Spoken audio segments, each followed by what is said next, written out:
Good morning, good evening, wherever you are in the world. Thank you very much for joining me this afternoon. Well, it's this afternoon in the UK, so I'll say this afternoon. My name's Paul Grogan, and today I'm going to be doing a two-player playthrough of Through the Ages, a new story of civilization. Let me know if you can see me and hear me okay. Let me know if the audio issues that I had this morning have gone away. I had a couple of audio issues this morning, one of them caused by me not having my microphone on, but there we go. So yeah. Now I'm joined today by some guy who just so happens to have the same name as the designer, but I don't think he's very good at the game, so this should be an easy victory. Good afternoon, Vlaada. Hi everyone. How are you doing today? Yeah, well. Just want to play some game now, so let's do it. Now, obviously, you've played this game a lot, and I know when we were working on the expansion together, you were playing it a lot because you were balancing the expansion. Since the expansion got released, how often do you still play the game now? I usually have now only like 1 or 2 games in progress in the app with my friends. I played some tournament or something, 1 round only, but I need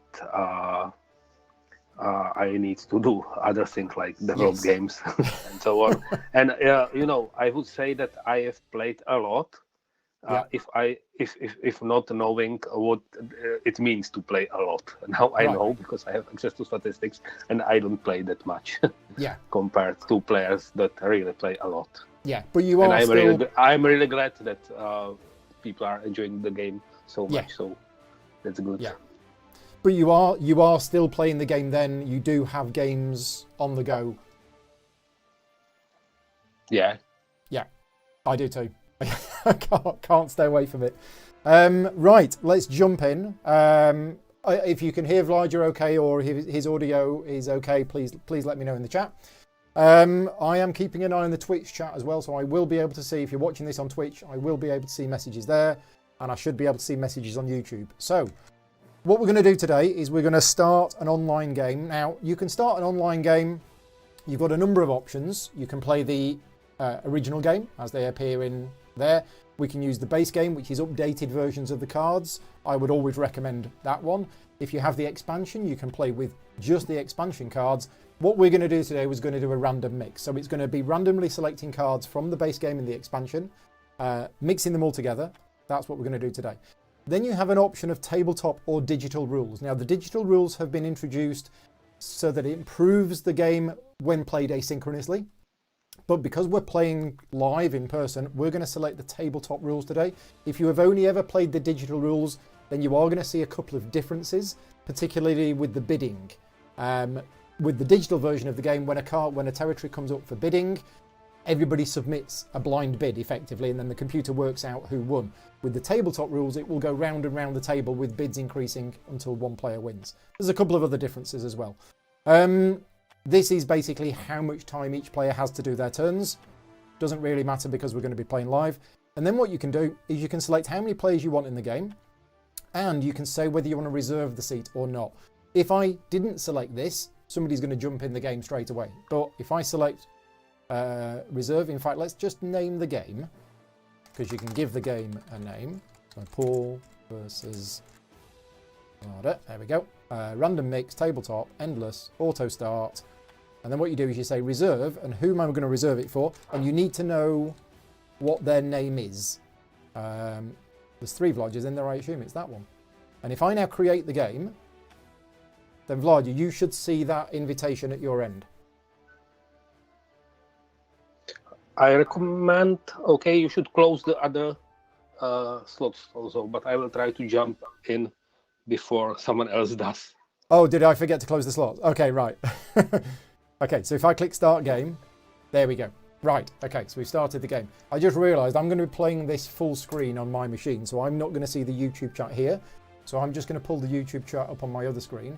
And CGE are giving away a digital code for the game. So if you're watching this video live, well, in fact, if you're not watching it live, because I'm going to keep the contest open for about a week. So if you're watching this video and you want to enter the contest, you can. I'm going to put a link in the chat right now. If I can find where the chat is. There is a link in the chat. Now, you don't have all of the answers to this yet, but If you wait to the end of the video, click on that link, fill in the form, and yeah, you will then be entered into a contest. And yeah, I will be contacting you if you manage to win. So just bear with us a minute while I get the YouTube up on my other screen. For some reason, it wants to show me everybody else's videos instead of mine. And there we go. Okay, so if I open that, and there is the chat, hopefully. Now, Vlaada has promised that he's not going to be watching the YouTube video, because obviously if he does, then he'll be able to see everything that I'm doing, which is cheating. Some of the cards in your hand will be public, so the civil cards, whenever you pick up the civil cards, they are public information. But the other cards that you pick up, the military cards, they will be secret. So, right. Okay, there we go. I have the chat up on screen, and we are ready to go.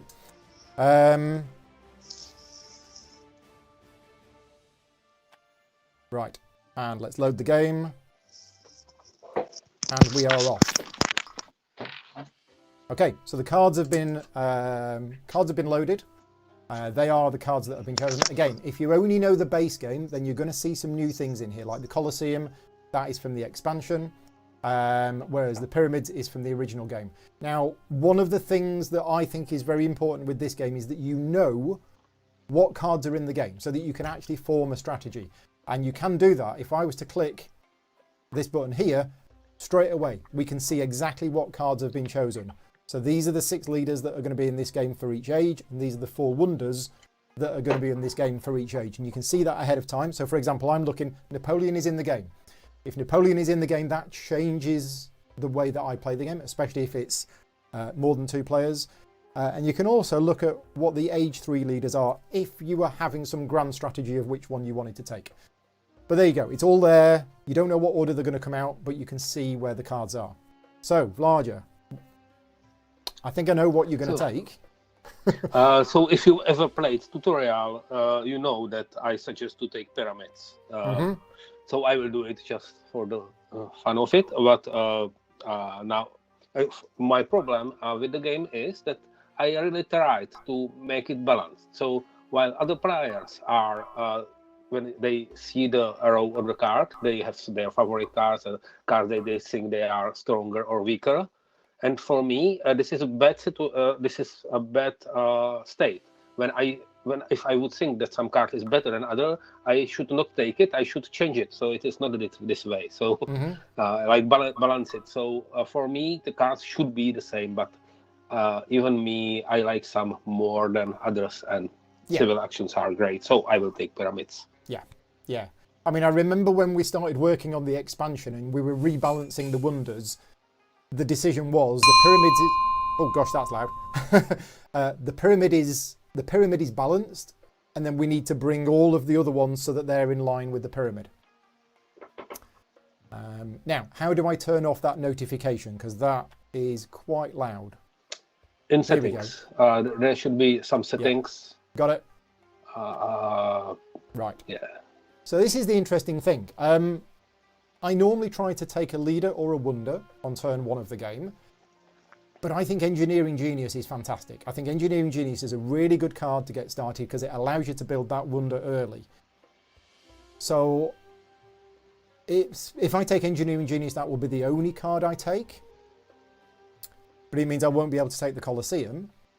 But the advantage is, because Vlaada has taken the pyramids, it's going to take him a few turns to build the pyramids. It means I can use the Engineering Genius on the Library of Alexandria, which is one of my favourite wonders at the start of the game. So I think that's what we're going to do. We're going to let the Colosseum disappear, although it does have a happy face on it.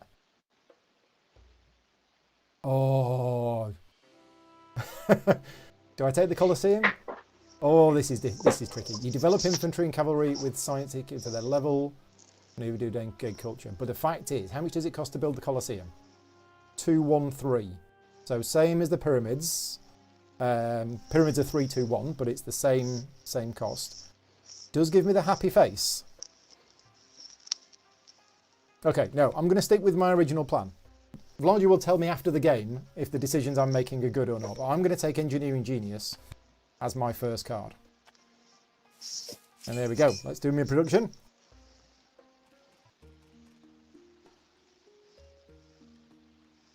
Right. Off you go, sir.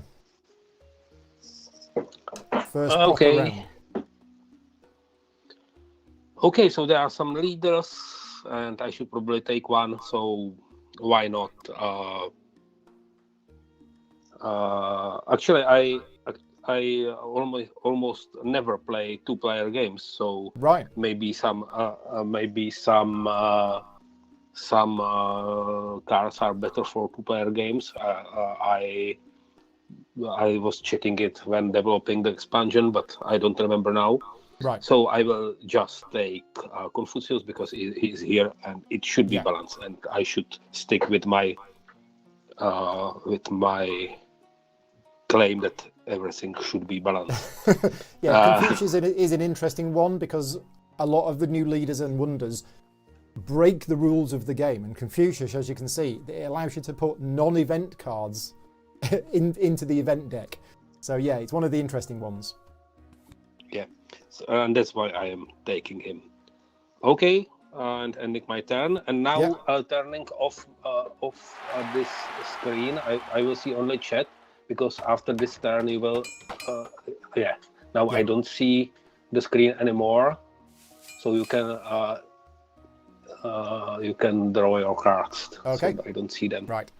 So there we go. That's what Vlaada did. Now he did the standard move, which is 99% of the time recommended, which is to increase your population, build a mine, and then do two other things. I would not say it is. I would not say it is 99% now. Okay. But I was even considering not increasing my population. But because I have Confucius, I need to play events, and if I want to play events, then I need this free. If with another leader, I could afford to not have a free worker and take a card instead. But with Confucius, I want to play an event. So right. So I'd be crazy if I didn't take the Library of Alexandria because, yeah, there's no other wonders on the line, and I think it's great. That science boost early on in the game, forget the culture boost, although that's quite nice. That science boost early on in the game I think is really important. So I'm definitely going to take the Library of Alexandria. I don't want to use my Engineering Genius yet because that's a bit of a waste. I need to save that for next turn. So now we've got Homer, Alexandria, Cleopatra, and Ashoka. I can take any of these. Now I know Homer and Alexander the Great from the base game. Let's look at these expansion ones. During your action phase, you have one extra for building wonders or for building and upgrading urban buildings. Well, that seems quite nice with what I've just taken.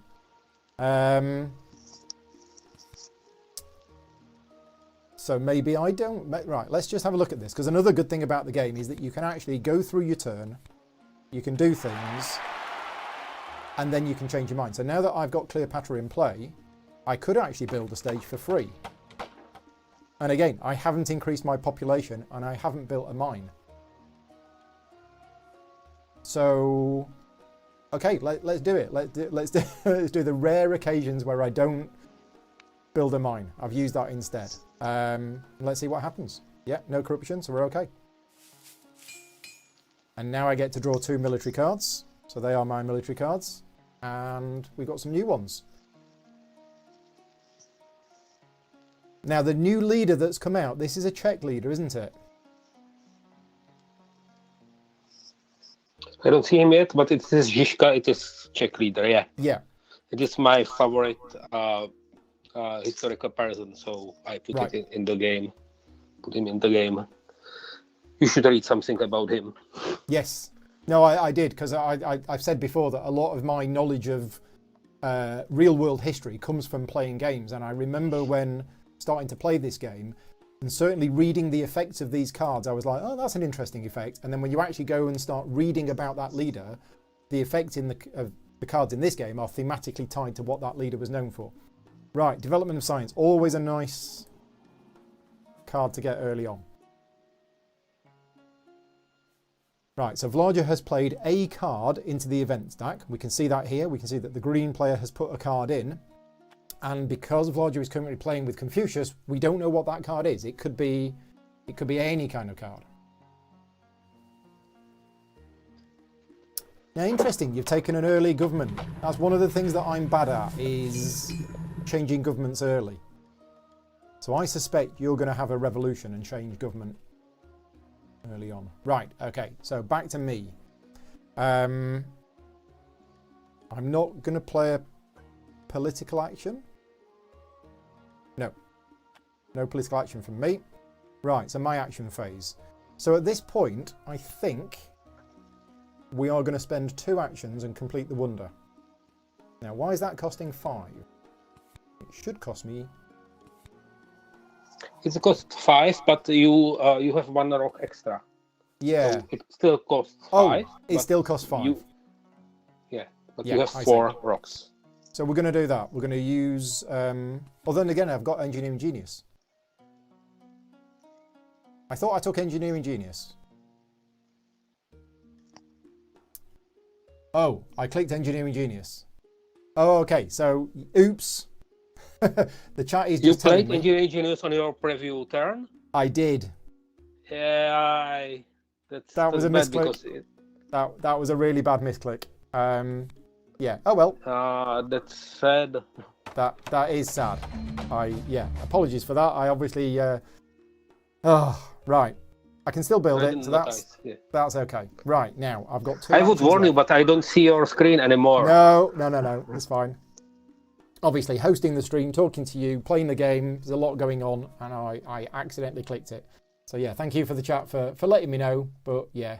I accidentally used Engineering Genius. Right, so 2 actions left. I'm okay for science, that's okay. I'm going to have 6 next time. I think I'm going to go with... Well, let's just have a look at this new leader. So for the purposes of tactics, each of your farms counts as an Age 8 infantry or artillery, and each of your armies produces an extra culture. For the purposes of tactics. Okay, I'm going to take irrigation. That's going to give me a nice early... boost. No, I'm not. I'm going to increase my population and build a mine. The things I should have done last time. Oh, I can't. I haven't got enough. Yeah, I am going to take irrigation.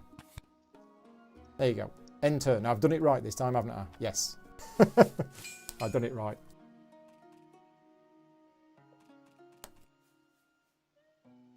Right. Back to you. Now, let's have a look. You can always see... some event. This little screen here is really useful. You can see exactly what's going on. It tells me how many cards he's got in his hand, how many civil actions he's got. You can also click on them to see a more detailed view. There you go. He's put another card in the event pile. So we have development of planning. This is a new event that was introduced in the expansion, which is really nice. So yeah, 3 unused age events are revealed, and each player may choose and apply the effect of one of them. Okay. Now, in digital rules, we would each play this before our own turn. So I would be able to play it as part of my turn, and I would be even able to undo what I decide. But in tabletop rules, I do my choice, then you do your choice, and I cannot revert then. So I need to think now, but I will take this because I always do. So yeah, this is one of the differences between, as Vlaada was saying, if we were playing with the digital rules now, I would not get this choice. Vlaada would choose his card, then he would complete the rest of his turn, and then on my turn, it would then present me with the other cards. But as it is, I'm going to take that one and have 2 rocks. Yeah. Right, so what do we think he's going to do? He's probably going to build the pyramids. He can't complete it. He needs 3, 2, 1. Or he might decide to go for an early revolution to monarchy, which gives that extra civil action. Which he can do.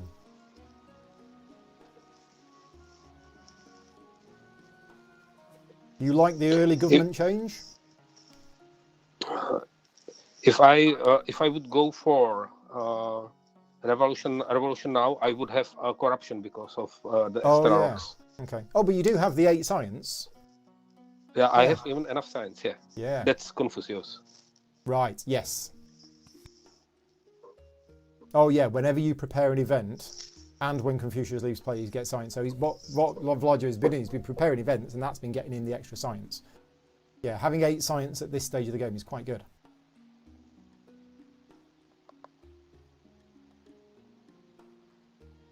Now, this is another expansion wonder.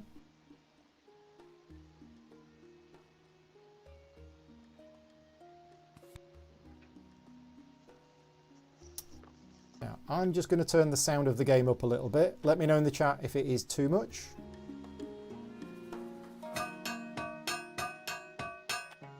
There you go. Because I can barely hear. Okay, when I said that Žižka is my favorite leader, I should probably take him, yeah? Just for the fun of it. Okay. I don't need Žižka actually in this game because if I have monarchy, I have this military action extra. Yeah. And but looking at the other leaders, I will think about it. Okay. Okay. So maybe this. I'm going to have a look at what other leaders are going to come out. Maybe this. And so yeah, there's still these other leaders to come out. Nostradamus is one that I really like as well, just again for the thematic flavour text. Not the flavour text, the thematic, what it does in the game.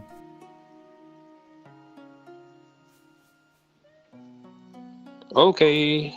Okay. Ending my turn now. See what he's done. So he's developed monarchy, taken knights, taken rich land, and urban growth, and started building the pyramids. Right. Okay, and there's the production. So, over to me. Politics phase.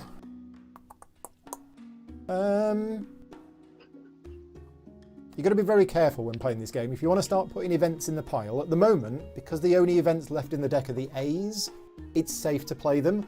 But of course, the faster you go through the A's, the more, the earlier you get to the other cards in the event pile. If I don't want these to come out, yeah, so I'm not going to play an event. Right, okay, so my go. Let's have a look at the situation. I still have Cleopatra as the leader, which means I should possibly take another wonder. Now, I do like St. Peter's Basilica. Quite expensive, but it's quite good. Now, it combos well with other cards that give happy faces, and I don't have any of those at the moment. We also have an Engineering Genius, and I know exactly how to use Engineering Genius. Yeah, let's not mess that up. What does Machu Picchu do? Your best Age A or Age 1 farm produces an extra blue token. Oh, and it also gets a blue token itself. Okay. The problem with taking St. Peter's Basilica is that is my second wonder, so it will cost me 2 actions to take it. And then Cleopatra would be 1 action to build it. No, I don't think we want to do that. So I think what we're going to do is we're going to put irrigation into play. And then I will upgrade one of those farms. Then I'm going to upgrade, I like the chicken noises in the background. Upgrade another one. And I'm probably going to have to increase my population or get corrupted. Yeah, so I didn't take any cards. Okay, that's my go done. I just had a turn of building up. So I have a discard phase. What do we want to discard? Well, I don't... Oh, it's only 1 I have to discard. So let's discard that one. Okay. Right, that is my go done. And this is the other thing with the game. The game doesn't have a fixed length in terms of rounds, because what I've done in my turn, by not taking any cards from the card row, I've potentially slowed the game down a little bit. Now, it doesn't normally make that much of a difference, because in a 2-player game, the leftmost 3 cards disappear anyway. But certainly in a multiplayer game, if you have the players that are all spending their time just spending their resources and building up their engine and not taking many cards from the card row, the game will last longer. Right. Okay, my turn. We'll play some event. Just choosing which one. Let's say this one, Yeah. or maybe it is not event.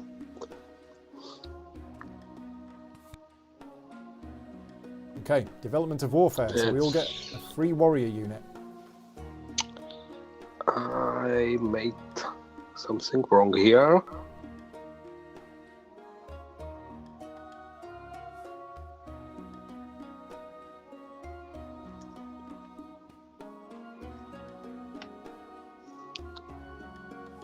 Well, probably not.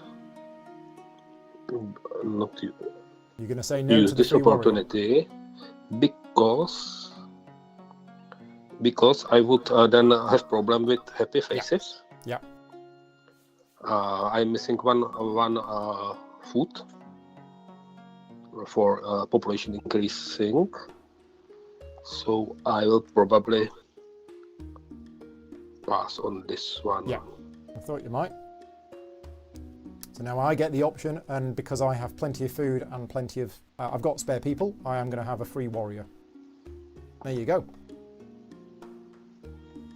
And again, if we were playing with the digital rules, I would get that choice only at the start of my turn. Okay. So, which one now?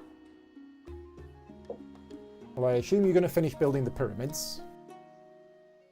Yeah, of course. I already did, and now I am choosing whether I pick Machu Picchu or St. Peter's Basilica. Right, okay. St. Peter's Basilica was one of the probably strongest wonders of the base game. I nerfed it a bit by making it less pleasant to play with with this weird cost, but still probably relatively good. But in two-player games, also Machu Picchu is good because there is enough iron and irrigation for everyone. So I love to play economic games, so I will take Machu Picchu. Yeah. And Vlaada mentioned there about the fact that there is enough iron and irrigation for both players. The cards that you use depend on the number of players in the game. So in a 2-player game, 6 cards get removed. If we were playing a 3-player game, only 3 more cards get added into the pile, and suddenly there isn't enough iron and irrigation for all players. So you can't be guaranteed that you would get one. And the same with 4 players. Whereas in a 2-player game, there is enough for both of us. So yeah, it's interesting that the choices you make are also impacted by the number of players that you're currently playing in the game. Actually, I changed my mind. I've looked at the cards. Yeah. And I might have some other interesting choices there. Okay. So maybe I will take the Basilica rather. Right. Okay. So, ops and let's say this. And I need to discard something, for example. So Philip in the chat is saying, is there anything worse than seeing one of those events and not having a spare worker? Yeah, so one of the tips that I give when I'm playing the game is until all of the A event cards have gone, keep a spare worker. Because there are 10 Age A events in the game. 2 of them give you a reward for having a spare worker. So I like to keep a spare worker until all of the Age A events have gone, or until those 2 have gone. So let's just have a look at what Vlaada took. He took the printing press, or libraries I think are awesome in this game, and he does have all of these cards that he took earlier on. So, right, my go. Do I want to play some kind of political card? I think, based on what's going on here,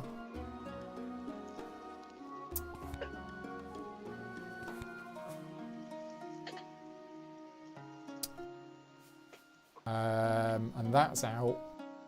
I'm just having a look what's in the deck. Again, you can click on the deck and you can see exactly what's out, what's still in the deck, and that's going to inform decisions that I make.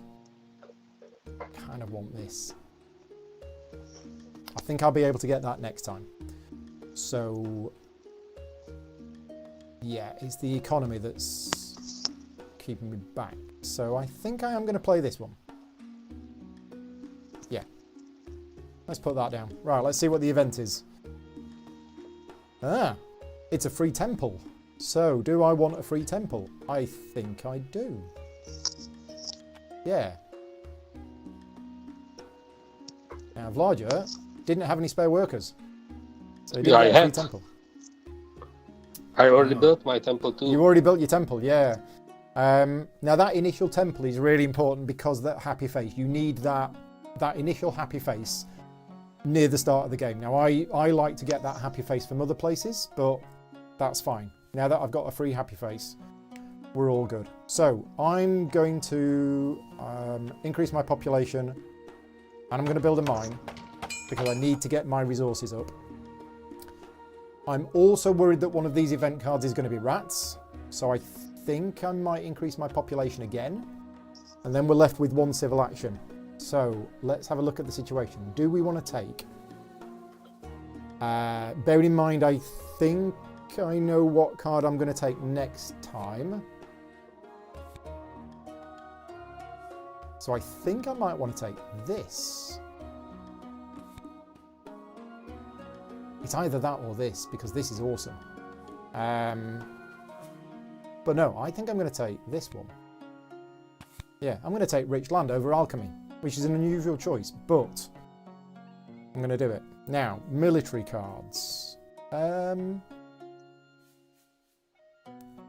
Problem is, I'm going to have to discard one of these. It's normally two, but because I've got the library, I can keep one extra card in hand.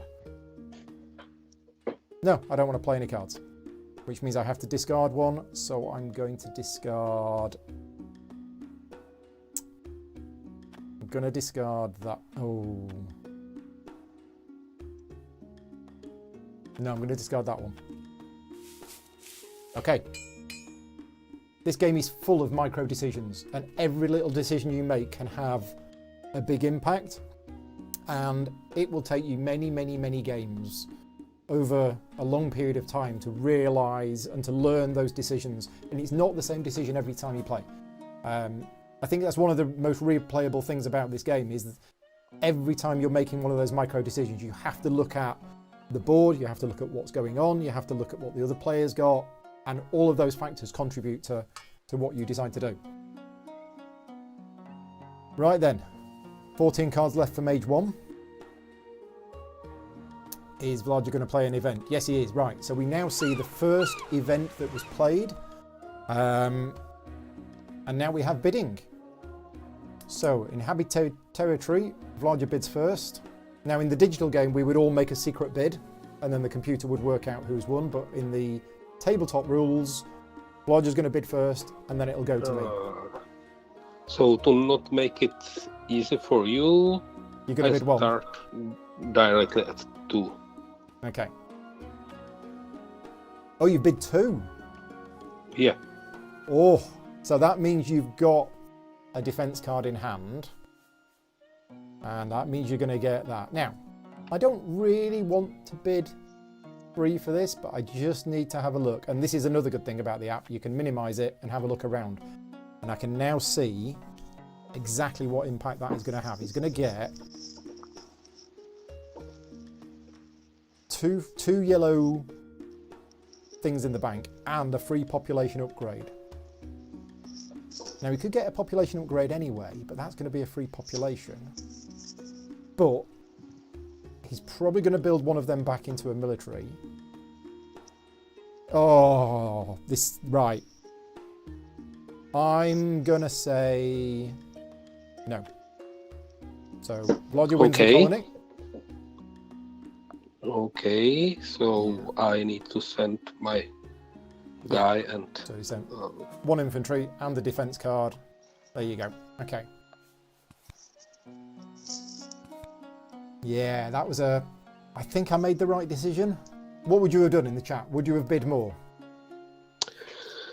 If you would bid more, you could get into trouble because you don't have enough resources. You don't produce enough resources to build your military back, but it still may be worth it because this this is a very good territory. I'm It really. is a good territory. Yeah.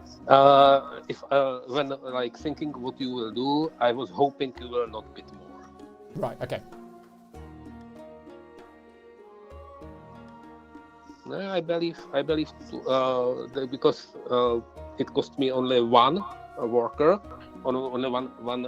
Yeah, that's also when you ask if it is a good move to take engineering genius, you need to take account if you would not take it, I would get that great car for one action. So that's also good, yeah. Yeah.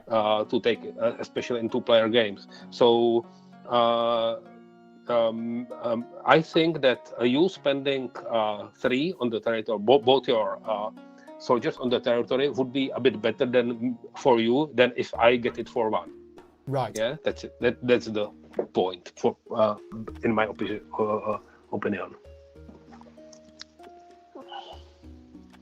Anyway, I will take some cards here. Maybe this. This is the bit that's worrying me. Vlada's got 6 civil actions every turn. He's got 6 civil actions early in the game. That's awesome. I'm still stuck on 4.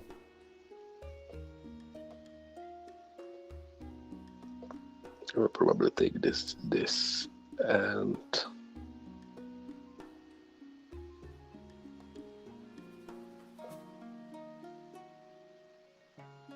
Right, let's start planning my turn. this. 6. Definitely taking that. Yes, that's okay.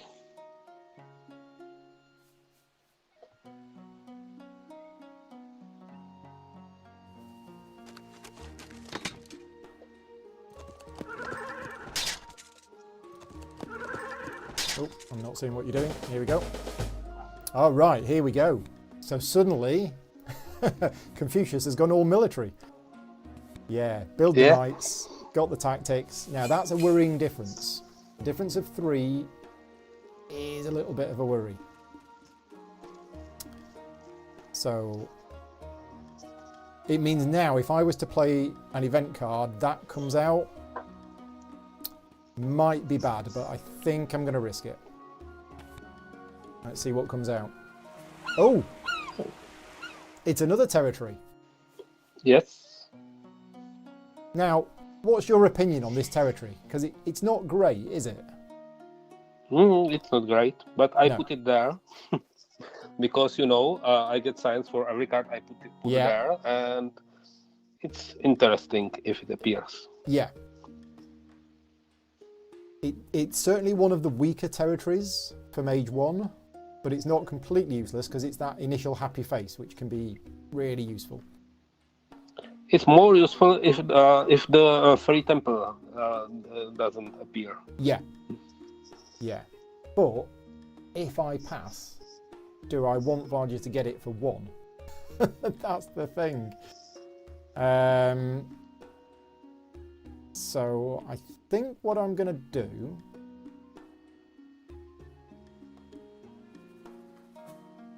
Yeah, I'm going to bid 1.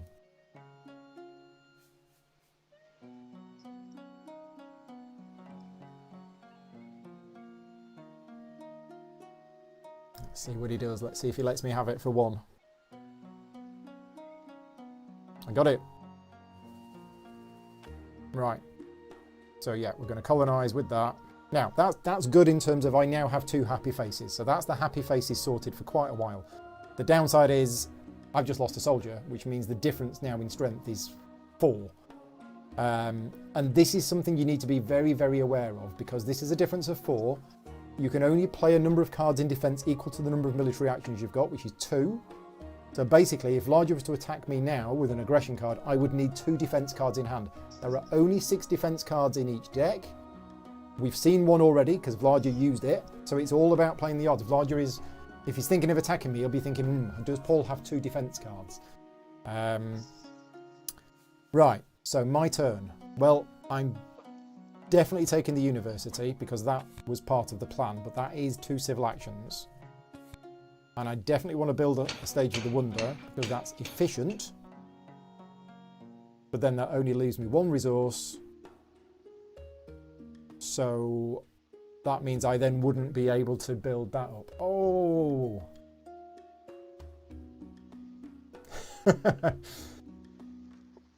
Oh man, this is tricky. I need 7 civil actions. Okay, so maybe we don't. Oh no, but then if we do. Okay, so let's not build that just yet. Let's have a look at what else we could do, because I'm thinking of taking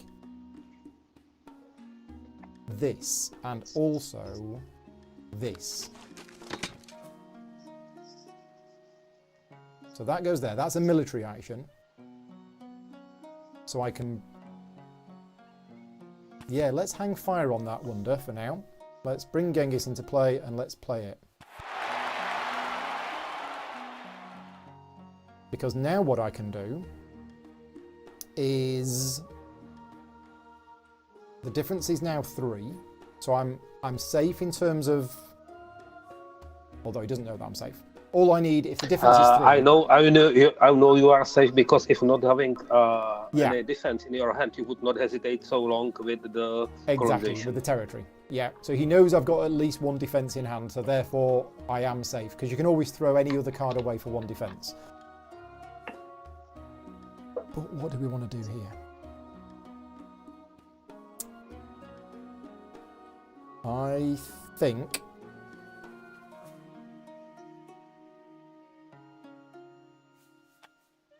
I'm going to do that. Yeah, that's a really tricky choice there. Okay.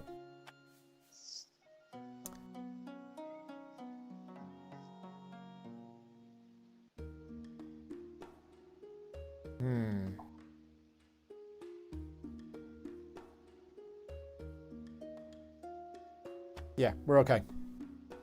And I'm going to get rid of this one. Okay. Some tricky decisions here, which I can't fully explain because Vlada's listening in. Right.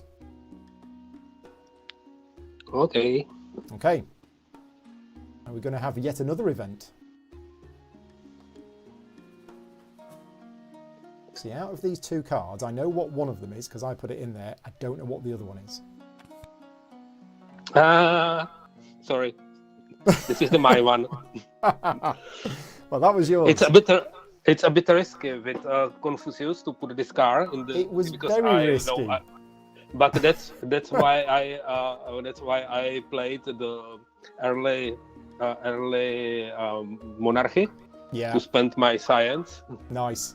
And yeah, sorry. Right. No, that's all right. So that's one of the new events from the expansion. If you're thinking, what event was that? We've not seen that before. Yeah, Dark Ages. So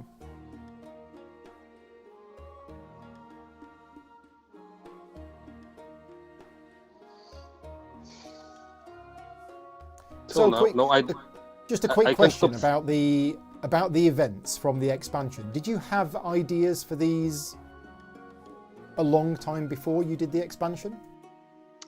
Actually, not that much, Okay. because we added also some events to the new version, to the new Story of Civilization, and yeah, there was some ideas, but there was some ideas from other people, and I was toying with lots of other ideas, and then we just went with some, because you need to keep it balanced. You need to have enough for I don't know, happy faces, enough for strongest and weakest and so on. So I didn't want to deal with much. I just wanted to spice up the event deck. Yeah, certainly done that one. This is a nice wonder as well. This is another new one, and this breaks the rules because normally you have to complete a wonder before you get the benefits of it, whereas Silk Road, as soon as you've started building it, you get the benefit of it. You don't get the bottom benefits until it's fully built, but you do get that, which is quite nice. Yeah, so Board Games Not Boring Games said he always hated rats, but now he's got a new Age 1 wonder to hate, and that is Dark Ages.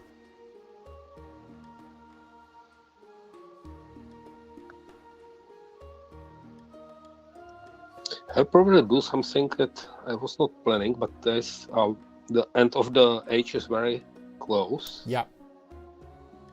So 5 cards left. And this is the other thing. Triggering Or an age at the right time can be important.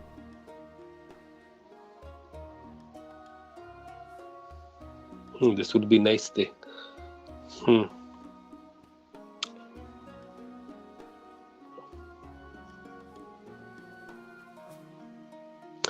Yeah, I'm sorry, Paul, but it That's looks okay. like it's so perfectly set up for me. So I just need to do something different than I was planning. Yeah. You know, I was waiting for Leonardo, but Leonardo is for 3 action and so inefficient to take him. So I will probably do something a bit different here. Yeah. And again, you can have plans and you can have ideas in this game, and then something happens and you need to just rethink things a little bit and change things a little bit. So yeah, we only have 5 cards left in the Age 1 deck, and as soon as that runs out, we go into Age 2.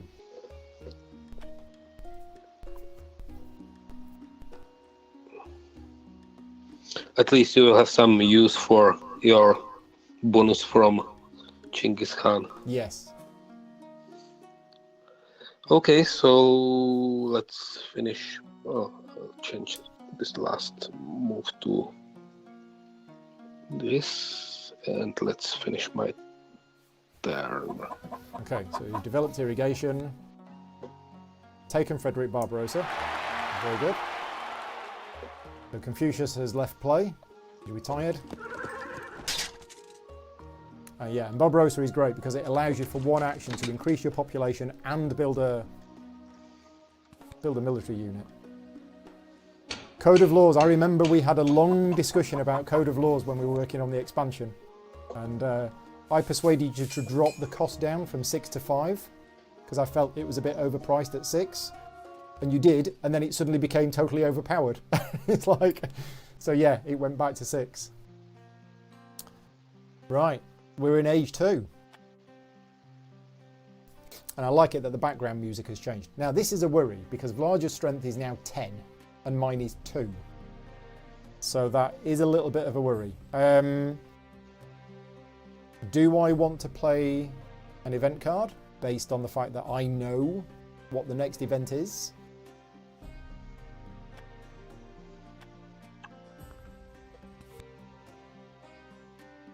No. I don't want to, so I'm going to skip my politics phase. Right, action phase. Here's what we need to do. We need to bring into play another one of those, and we need to play a tactics card.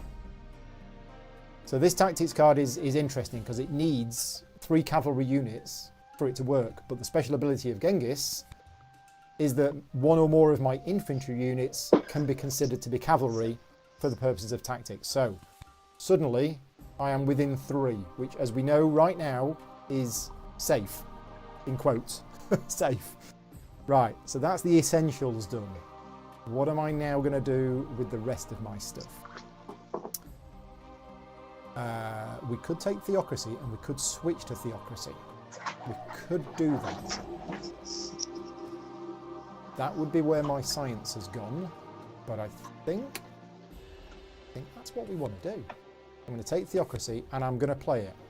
It's going to cost me all of my science, but bit of a fanfare. Now my science is only going up by 2. I have a plan for the next few turns, which is that. So I think we're going to do this, and we're going to play. Yeah, we're going to play Rick's Land and build another mine. Now, I don't normally go for 4 mines. I normally go for 3. But I think this particular situation, we'll go with that. Do I want to do anything else? No, I think we're good. There you go. So this is going to be one of those games where the military strength is relatively high. That's quite high, I think, for this stage in the game. But you can get some games that are very military-based. No wonder if we have 2 military leaders. Yeah, that's true. You can get other games where the military isn't a big part of the game and the military strengths are down at like you know, 2 or 3. It all depends on what the players do.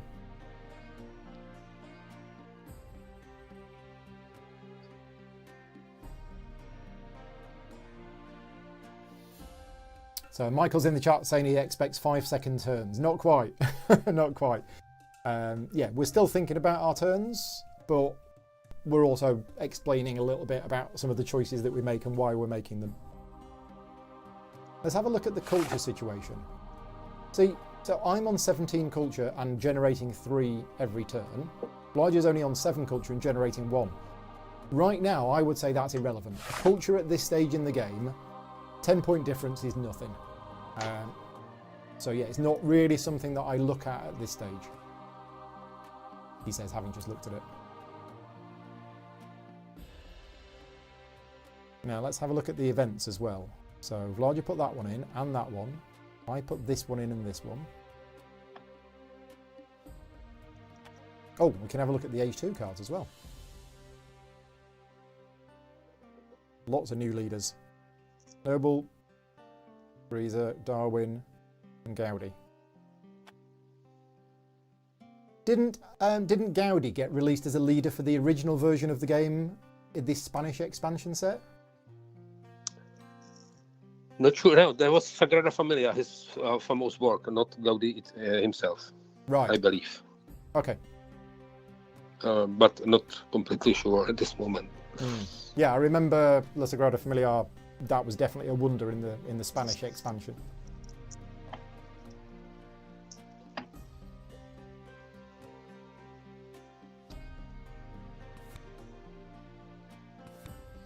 Okay.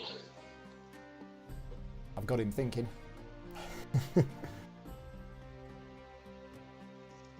Too much actions. Too many actions. Well, I don't mind having some of them. There's talk in the chat that they can't wait until the Mage Knight app is finished, and then me and you can do the same thing, but with Mage Knight, which sounds like a plan.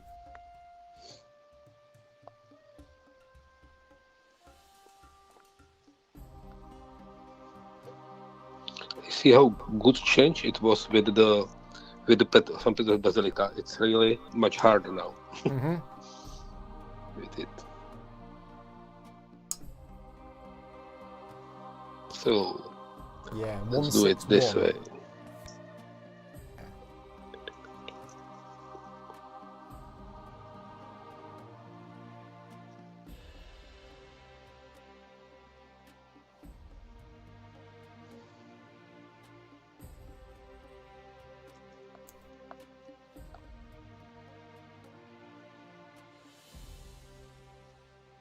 I need to do this. It's easier.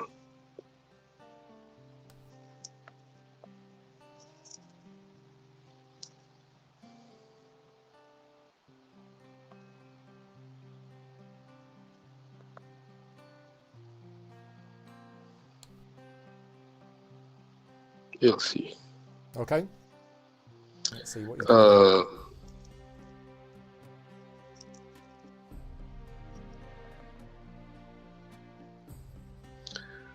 Should plan more carefully before, but I because to not get to the situation where nothing works exactly as I would like to, but it will be good.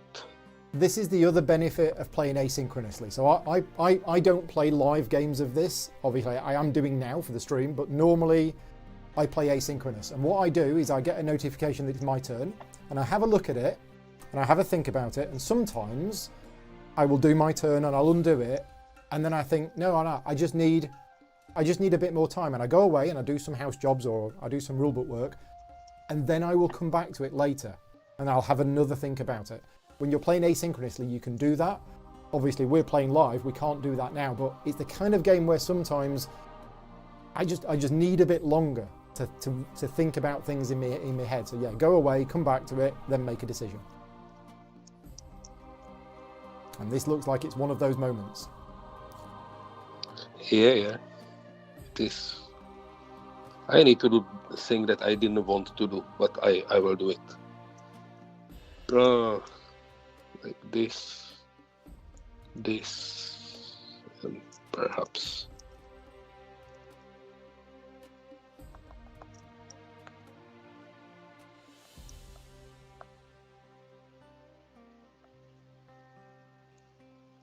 Yeah.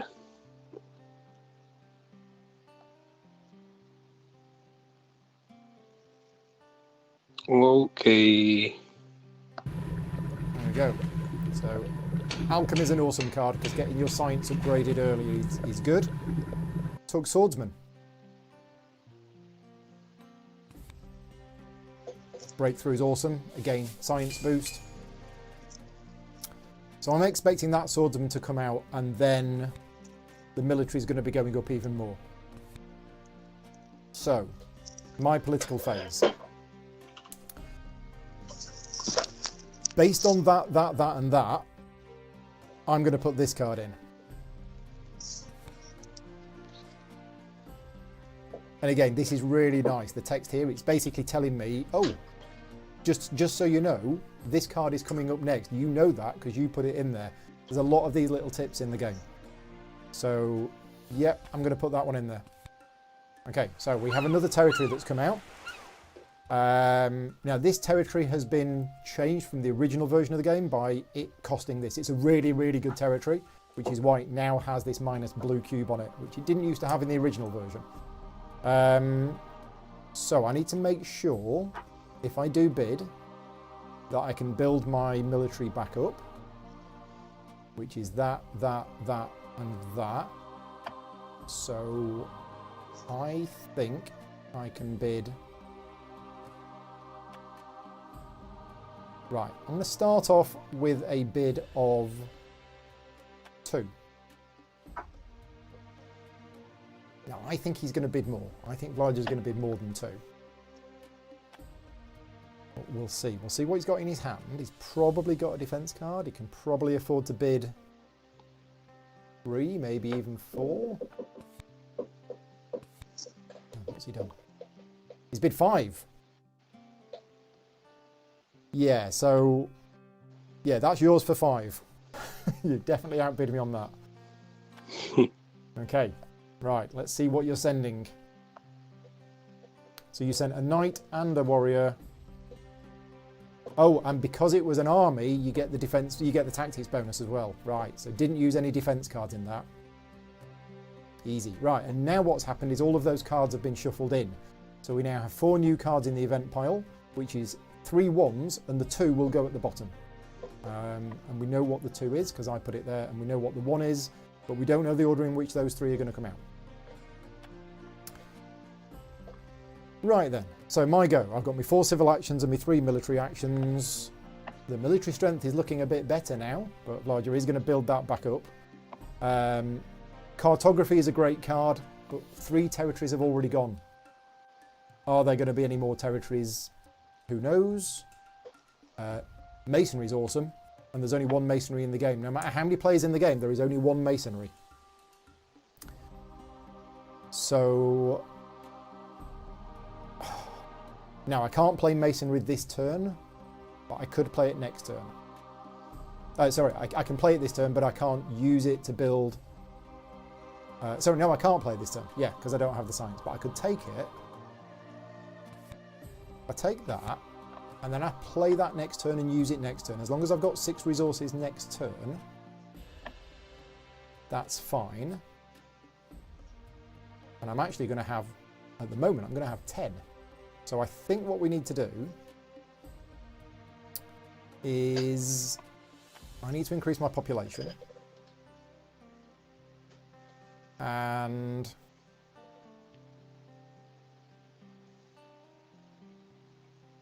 now, what's your opinion, Vlaada, on the cultural heritage cards? Are they? Do you ever take them? I made them the way that they make sense. Yeah. Yeah. Somehow. Yeah. But one of my friends who was very good playing the original version of Through the Ages, and also was involved in developing the new version, said that when he is taking a yellow card, he always thinks he made some mistake. Right. which is very unusual, but he was very good at the game. So, you know, it can help you a lot if used in the right moment. Yeah. These two science, but the even better is if you don't get to situation where you need Yes. this yellow card. Yeah, so Yeah. that's it. Because I know I like them, but I know generally they're regarded as these ones aren't that good. But you're right, they can help you out at a particular time. So 2 actions left. I can't increase my population. I could build something, but I kind of want to... Oh no, I need to build something because I'm going to get corrupted. Oh, we're going to build 1 stage of the wonder. That's what we're going to do. Yeah, and then next turn we're going to play masonry and finish it off, which means this turn I've got 1 action left. And I think I might actually take it. So we are done. That is my go over. Matt's just joined in. Russell's joined in. Thank you for joining in the chat. Cool. Right. How are we doing? Coal has come out. Now, both of us missed that. Now, Vlada's got iron in hand but can't play it. Coal has now come out. And we have a new... Yes. Okay, scientific breakthrough. This was important to reveal before you finish your university. Yeah. Yeah. And okay. also, I was hoping for this. A little bit lucky there. I'd have preferred my event to have come out, but yeah. Okay, so...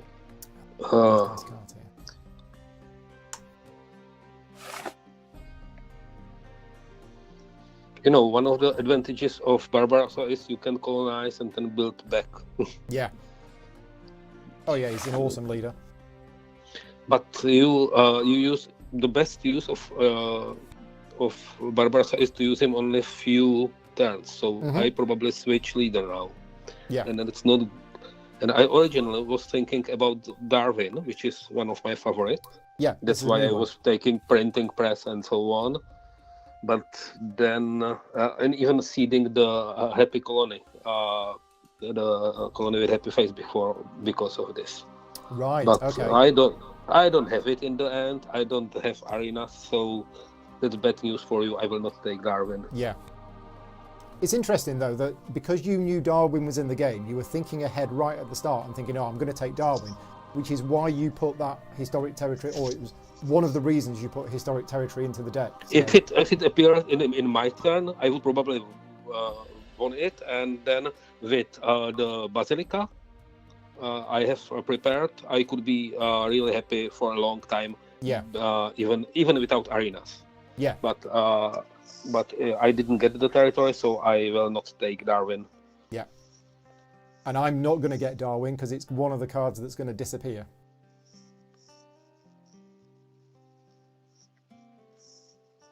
You don't need Darwin. You have No. scientific wonders, not scientific buildings. Yeah, that's true. Yeah, it's actually no use to me at all, is it? Okay, nah, it's not that much use to me.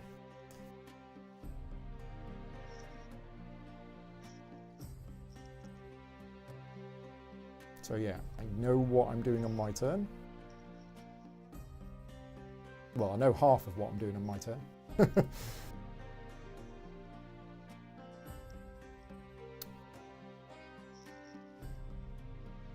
And if you are watching this video and you don't know how to play through the ages, then I have done another video on my channel a few months ago where I basically play through a full solo game, but I go into a lot more detail and I explain things a lot more about it.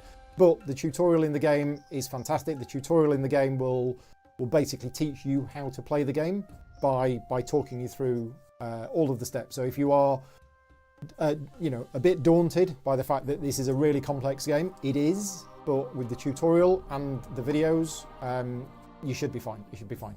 And don't expect to be good at this game after you've played it a few times. I've been playing this game now for 14 years. I'm better than I used to be, but I'm happy with where I am now. But I spent many years not being very good at it. Right, so Vlada's building up his military strength again after colonising. This is really cool as well, that you can just see, oh, here we go, he's taking Napoleon. Yeah, right. That's why I'm saying, why I was saying it is bad news for you, I will not take Darwin. Right, okay. I thought my military strength was good at 8, but wow, that's a 6-point difference. Okay, so I did have a plan of what I was going to do this turn. That might now change.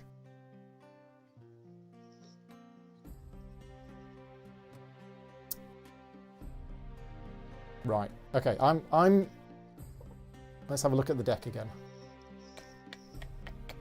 Okay, okay, that's okay. Don't know what this is, could be bad. No, I'm going to skip my politics.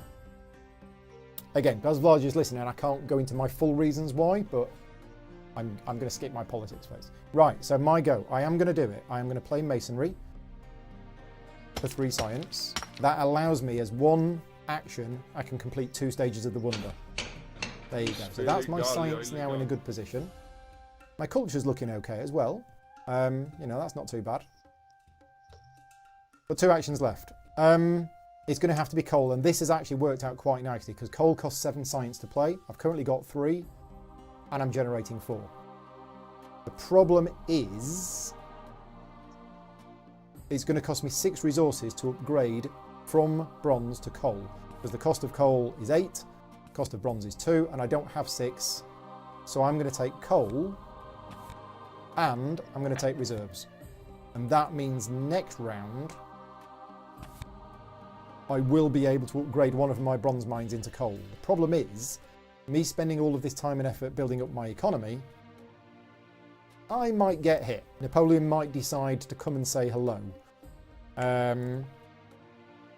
Let's have a look at how many military cards Vlada's got in hand. He's got 6 military cards in hand, so there could be some dangerous ones there. And at some point, I need to change governments. But for now, I'm just going to end my turn. A little risky, but we'll do it. And I'm going to put that. How many do I have to discard? 2. We'll get rid of that one and that one. Again, even little decisions like which cards to discard are, yeah, dangerous. And yes, Simon, yeah, gotta be careful of that one. Oh, Patrick's just joined in. Hi, Patrick, thank you for joining in. Adam's here. He watched the playthrough and he's still terrible at it. Yeah, as I say, I've been playing it 14 years. It does take a while. It does take a while. Don't worry, you don't need to play it for 14 years. I'm just slow. Right, is Vlada going to play an event? No, he's not. He's attacking me. Right, okay, so here's how attacks work. It's an aggression card. The difference in strength is 6. I could defend myself. If I don't defend myself, he's going to steal 3 things from me. So, even if I could defend myself, I would actually be thinking, do I want to? Because there are far worse aggressions than this. And I think what he might be doing is he might be trying to tease my defense cards out of me. And then he might hit me next turn with an even bigger attack. So I need to just think about that for a minute. And what would happen if I was to lose 3 things from my board? It means he could steal all my resources, which means I wouldn't be able to do the coal next turn. Of course, this might be a bluff because I might not be able to defend myself. Okay, so I'm going to concede. Take your resources.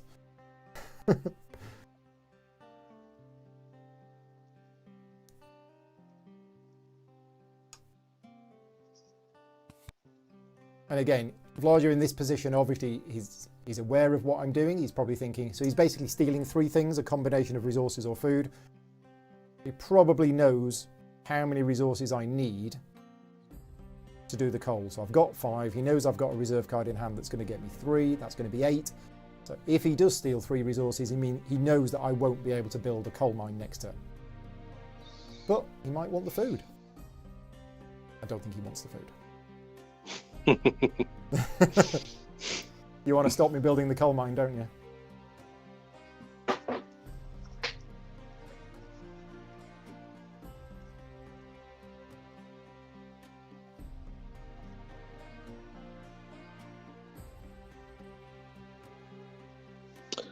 Hey, missing one.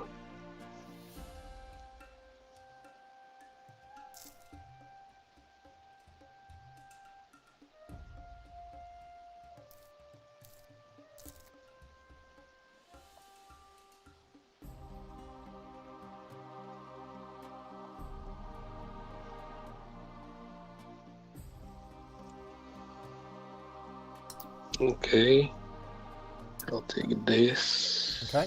And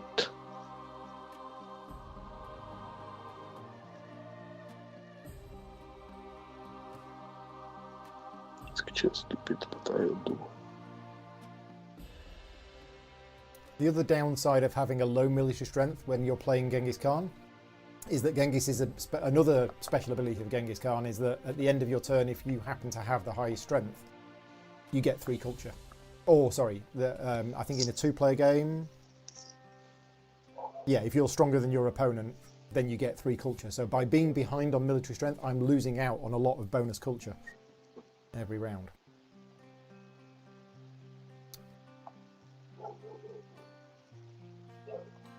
Just change my plan. Yep. Change my plans, but we still. I will steal something in the worst case. We need a new government. At some point, I need a new government. So these two are going to be coming up at some point in age 2. So we need to make sure... damn it, corruption. Bad corruption. You can't do everything. Yeah. I know how to, not having corruption, I can play weaker urban growth. And now it fits. Okay, I will not overdo it. Let's do something like this. And I need to discard something. Let's say. Right. Let's see what he's. This one. Let's see what he's done. But the aggression was successful, and he did steal 3 resources off me. Yep. He's developed iron, and with those resources, he can upgrade it. Now, this is quite late in the game to be upgrading to iron. Yeah, but there's only 1 coal, and yeah, and I got it. I just decided I want to do it this way.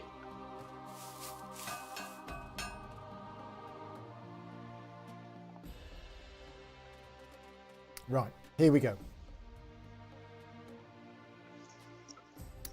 Am I going to do a politics? No, I'm not. So. Ooh. Now, I do like Eiffel Tower. And engineering genius is there as well. But the problem is, all of these things are going to take my resources away. And I need my resources for building up my coal. Now, Robespierre is good. Oh. Yeah, that will actually be really good for me when this comes out. So I've got 7 science at the moment. I've got 2 sitting here on a card, so that puts me up to 9. I'm going to spend 7 on coal. That puts me back down to 2. Plus 4 is 6, which is enough for Constitution and Monarchy. Right. So numbers-wise, it works out. Now, I don't need to play the coal this turn because I can't actually use it this turn.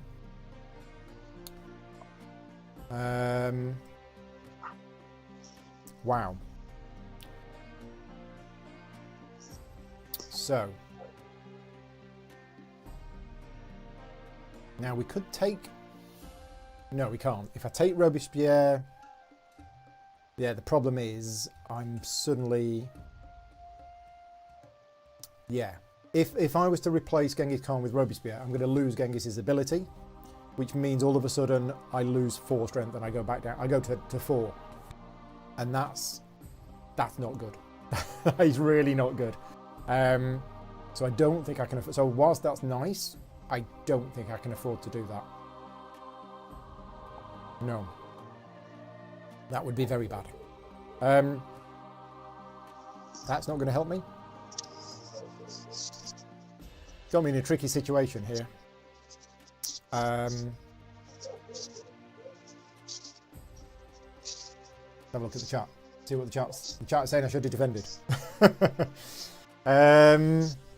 Well, let's have a look. I think I still might take this.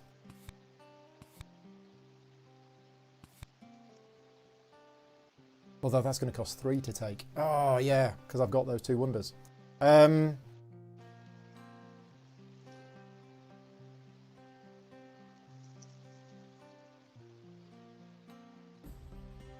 Wow. Okay. Let's just have a think about this. If I take that, and I take that,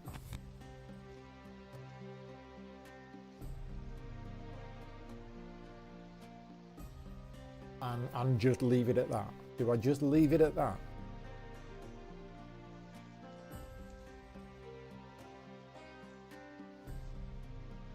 I think I do. I think I'm going to do that. So all I did is I just took I started building the Eiffel Tower and took Engineering Genius. Yeah, I need more civil actions. Definitely need more civil actions. Right, I've got to throw away 3 cards. Well, I'm throwing away that one. And I think at this stage, I need to throw these away. Yeah. Okay. There we go. So, did you draw any defense from the last time bluffing? Oh, I've now got 7 defense cards in hand, and one of them says plus 10 defense. It's a special promo card. Yeah. Yeah. You remember how we implemented it? Yeah, okay. Yeah, I spoke to Matoush last night and got him to add some extra coding to the app. So. Yeah. Okay, so I didn't want to place any aggression, but if you say this, I need to see it. So, okay, I need to check if it works correctly. Yeah, so we're definitely defending against this one.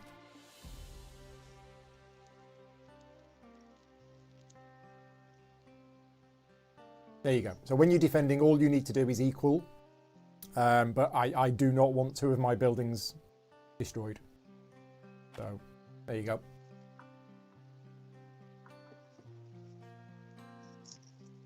Okay. I didn't really expect it will came through. Yeah. The good thing with that is it's actually cost Vlaada 2 of his military actions to do it. Because some people say, oh, well, why not do it? Why not just attack people? Well, by playing the aggression card, it's actually cost some military actions. And you might have needed those military actions to do other things. So.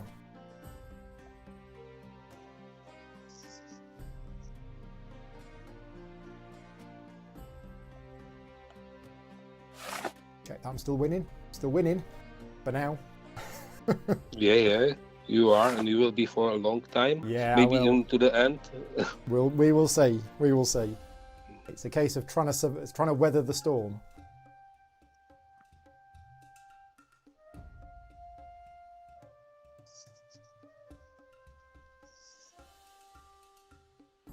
Right. The good thing is now that aggression has happened, there's nothing else Vlaada can do against me that's going to stop me doing that thing that I wanted to do. Which is going to be that, and that. I don't think I can do this as well. No. But again, it's a combination of looking at your board, doing what you need to do on here, keeping an eye on the military strength, and looking at the card row, and planning for the future. Because right now, I am theocracy, so at least I'm getting a little bit of bonuses from here, but the lack of civil actions is killing me. Oh, damn, corruption again. Yeah, well, you're doing too well.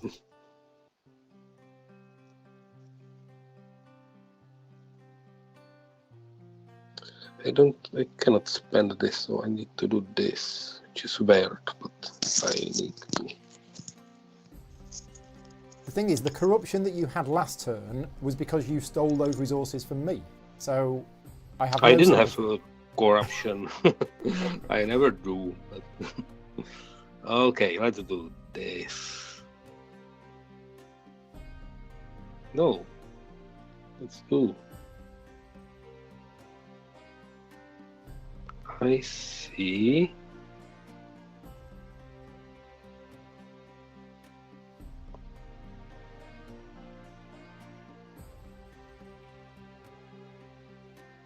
Do this still. Very little corruption. Okay, like this. And now this. Okay, ending my turn now. And discarding this. And what? This? Maybe.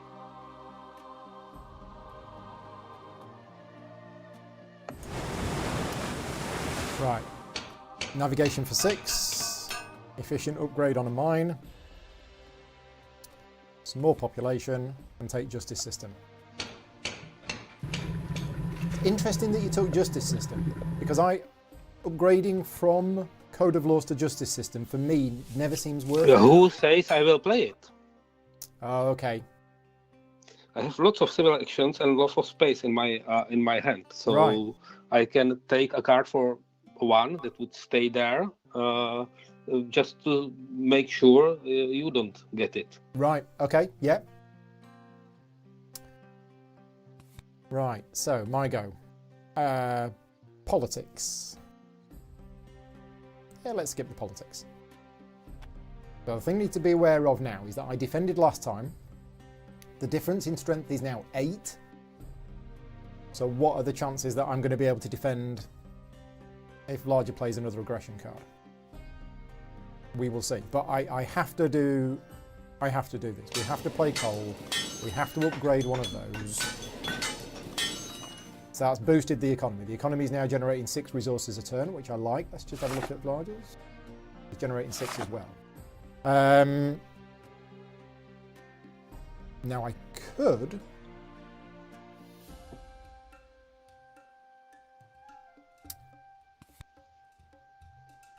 I want to sort of get use of masonry. So I could use engineering genius this turn, and then if I had 10 resources, which I won't have, I'll be 1 short next turn. Can I upgrade another one? No, I can't. Do we need frugality? No, we don't. Are we going to go for the constitutional monarchy and then do a revolution next turn? I don't think we are.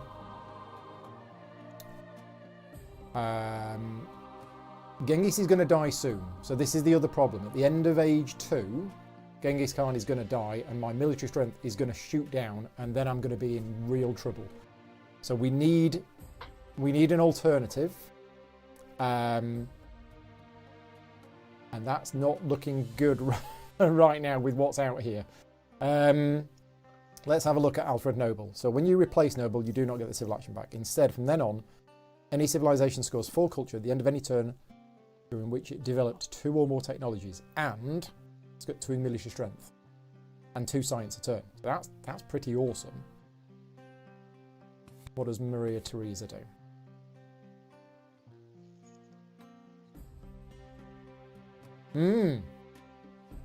That might be quite nice. Yeah, that might be quite nice as well. So how are we going to get out of the military situation that I'm in? Yeah, I was thinking the same thing. The chat is saying possibly cavalry, which I was looking at. If I take that though, it means I can't get any of these. And that, as I say, it's these civil actions here that's really hurting me. But yeah, if I was to take cavalry, that would be it. That would be all I would be doing this turn.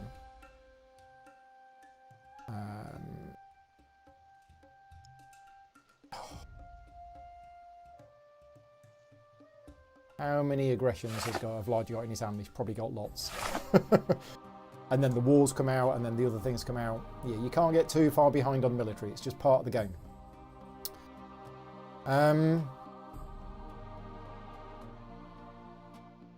This is a really tricky decision, but I think I am just going to take cavalry, and then that's it. Okay, and I'm going to discard. We're done with that. Would have been better. Yeah, that would have been better because then I could have done that. So I might still get that. Okay, I'm going to get rid of that one. Okay. Do your worst. Okay. Strength difference of 8.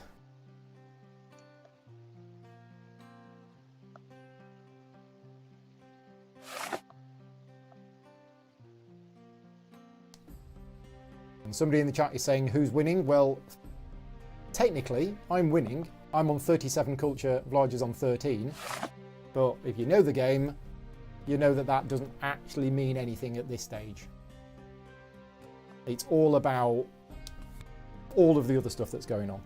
Okay, well that's fine. That's fine, I'm happy with that. Because I know what these two cards are in the event pile. So I can prepare for that. Okay. However, that is another card that Vlada just put in to this event deck. So I'm suspecting that might be one that gives a benefit to the player with the high strength. We will see. We will see. Get in with his 3 labs.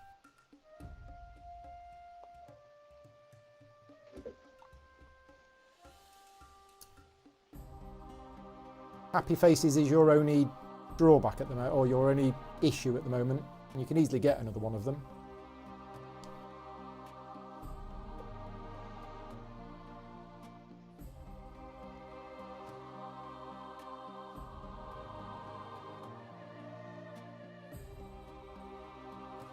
Now, we talked earlier about some leaders only sticking around for a short period of time, and as Vlada said, Frederick Barbarossa is really good when you play it, use it a few times, and then possibly replace it, whereas Napoleon, you kind of want Napoleon to stay around as long as possible.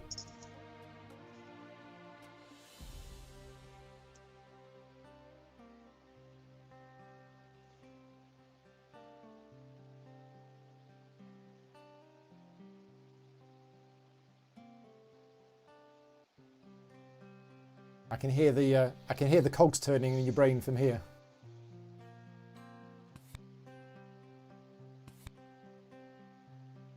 While you're thinking, I'll do another quick shout out for the contest. So sorry. Just thinking what to do with my last action. Yep, I will just post a message in the chat about the contest. I'm running a contest right now. I'll put a link in the chat. Okay, that link will take you to a Google form. You won't have all of the answers just yet. But yeah, keep that form open and you can enter the contest. And basically, CG are going to be giving away a digital key for the game. Even if you've got the game yourself, please enter the contest, because if you win, you can then pass it on to a friend or something like that. But yeah. Right, so Vlada's done his turn. He's just thinking about what to do for his last action. Okay, so sometimes, culture heritage is not a good choice. I mean, right now, because you just will lose it after I end my turn. I'm just checking if everything is probably. Yep. Let's do it. I need to discard. Which one I will discard? Probably this one. There you go. So yeah, St. Peter's Basilica has been built. You just spent 3 actions building it. Yeah, because I would lose it. That's why I was thinking the last turn so much, because yeah, I would be at 7 and not able to finish Basilica. So yeah. So you do have a limited time to build wonders, which is the age that they are from and the next age. And if you don't build them by then, they fall apart. Right, we are now in the 20th century. So yeah, Genghis Khan has gone. Oh, I've lost my cultural heritage card. I never got to play it in the end. What a waste. But yeah, if I wasn't in trouble before, I now am in trouble with this strength difference. A 14-point strength difference is bad, is very bad. So what cards do we want to play? Well, based on the fact that I know what's in there,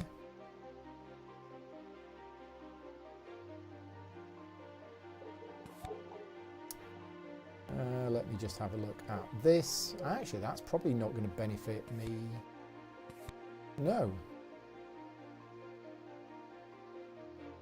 So, although if I do that, oh, that's tricky.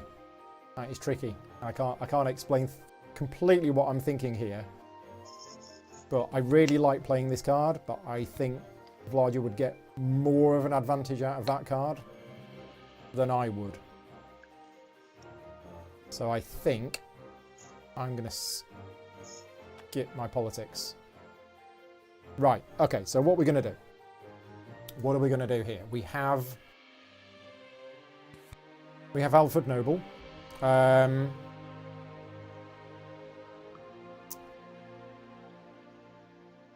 Which is, it's really good. But it is going to be an action to take and an action to play, and I just don't have the actions. Let's go through it. Let's see what happens. If I put that and play that. Okay. Then if I do this, and then if I do that, okay, is that looking better? I think that is looking better. And then I might take this, although I'm going to be then corrupted. But I could do that. Could do that. How's that looking? 7, 10. Yeah, I think we're going to do that. Let me just think about this. That leaves a strength difference of 9. Yeah, okay.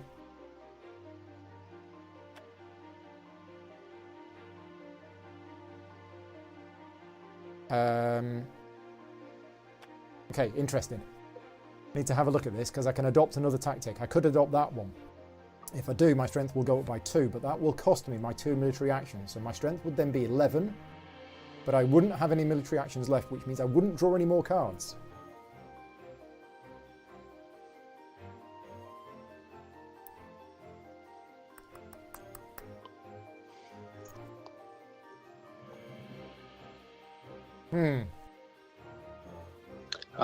I will go grab some drinks. So okay. Yeah. I will be not here for. You go do that while I just deliberate over this last move. Mike's here from Ready Steady Play. Hi Mike, thank you for joining in. And Andy's here from One Man and His Meeple. Yeah. So while he's gone, at the moment I've only got this one card in hand. So I've only got 4 defense. I can play 3 cards max. That's 4. 2 other cards is 6. That's not enough. If I increase my strength by 2, I'll go up to 11. But I can still only play 6 defense, which is not enough. Whereas if I draw 2 cards and I draw another defense card, I'm safe. That's what I'm thinking. It's just a case of trying to survive from one turn to the next and defend against the right thing at the right time. Because this is sort of looking okay, but my economy is terrible. I've got this here and this here. I'd much rather have this. And my military is like, eh. So I think I'm going to stick to it. I think I'm going to go there. Yeah, I think I'm going to stick at this. And hope that I draw one of these 2 cards. I'm drawing 2 cards from this pile, and I'm hoping I draw one of those 2. Because yeah, if I increase my strength by 2, I still can't defend. So there's no point having a partial defense. So I think that's it. I'm going to end my turn there. And yes, I don't want to do that. And I'm going to discard I've got to discard 3 cards. Oh. These decisions. I'm going to discard that one. I'm going to discard that one. And I'm going to discard that one. Okay, I finally made a decision.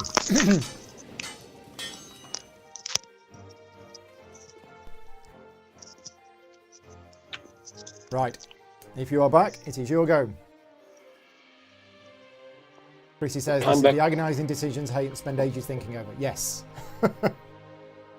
It's kind of what I love about, or one of the reasons why I love about this game is those decisions do have an impact on how well you do in the game.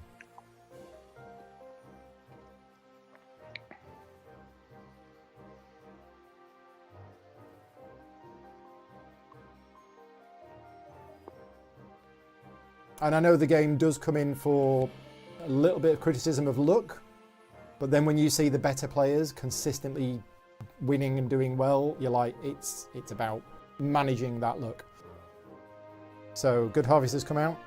Yeah, like earlier, for example, Vlaada's event card for the Scientific Breakthrough came out just before I managed to finish the university. That was luck. You know, it could have come out one way or the other, but you get a little bit of it, but there's still very important decisions to make.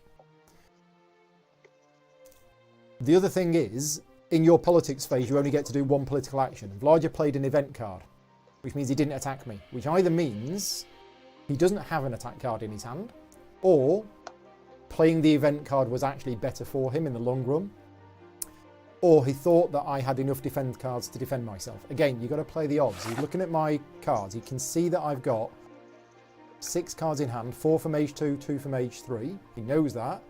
He knows the odds of those cards being defense cards, so it's about making that decision. I suspect he's put a card into the event pile, which when it comes out is going to be good for him. So all of these age 2 cards here in the event pile, you can see green. Vlaada put these in. Now, what that means is I think he wants them to come out, which is another reason why I'm not putting cards in. Because although I know this next card, when it comes out, is going to be great for me, that's bringing these cards one step closer. And I kind of don't want those cards to come out. So. Right, so what are we doing? Maybe Vlaada thinks that next turn the aggression will be more safe. Oh, okay, yeah, so that's it. So if he did have an aggression in hand, he thought, oh, Paul might be able to defend himself. Not now. This strength difference is now insurmountable. 26. So you built the cannon, 3 cavalry. Yeah, that's very impressive. And Alfred is down here on his little 9 strength. So at this point in your game, I just think I can't defend myself against this. So there's no point trying at the moment. We will see. I'm certainly not going to do anything political, so that's that. But and the problem is, this is a discontent worker. If I use this one, I have an uprising, which we do not want.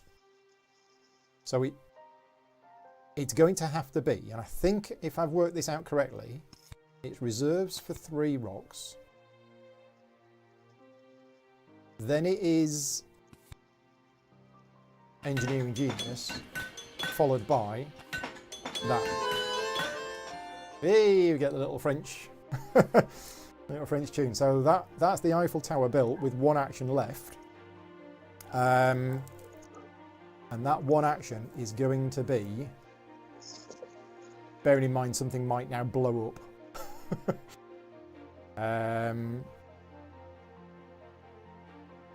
I think it's going to be... We're all right for science. Science is good. I think it's going to be that. Yeah, I would have liked the other cannon, but the other cannon disappeared. So there we go. Oh, do we want to do it now? So what's the strength difference now? 17? Yeah. Okay.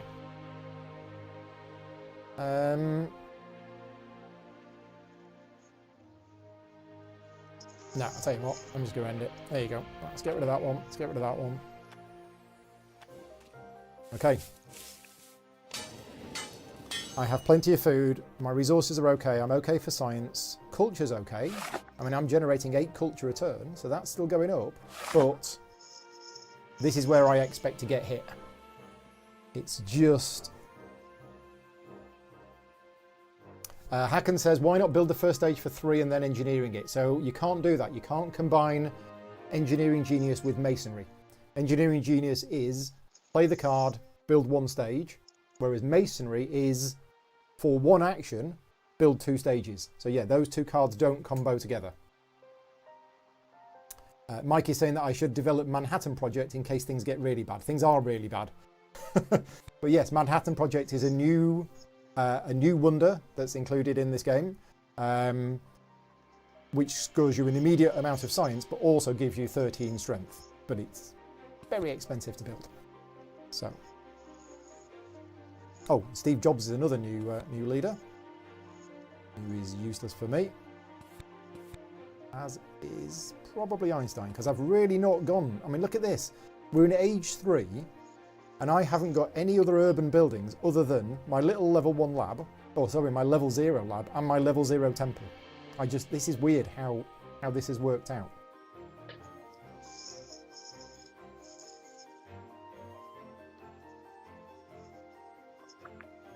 I'm still waiting on that aggression, Vlaada. Is it coming in? I just played my turn, and now I'm to see what happens. Yeah. Right. And now I returned back to politics phase, and now I'm deciding what to do in politics phase. Okay. That's way how I play online. Gotcha. It's not probably as good in live, but I have not, honestly, I've never played live on the app, so I go to my old habits. Right, okay. So he's just working out, not whether to attack me or not, but exactly how he's going to attack me. Whatever aggression card he plays is going to be successful. He knows that I can't defend myself, even if I had... Oh no, I'll tell you what, if I had 3 age 3 defense cards in hand... Yeah, that's why I cannot do it, cannot try it, and... And of course, I might just be bluffing. Yeah, of course. I'll probably... No.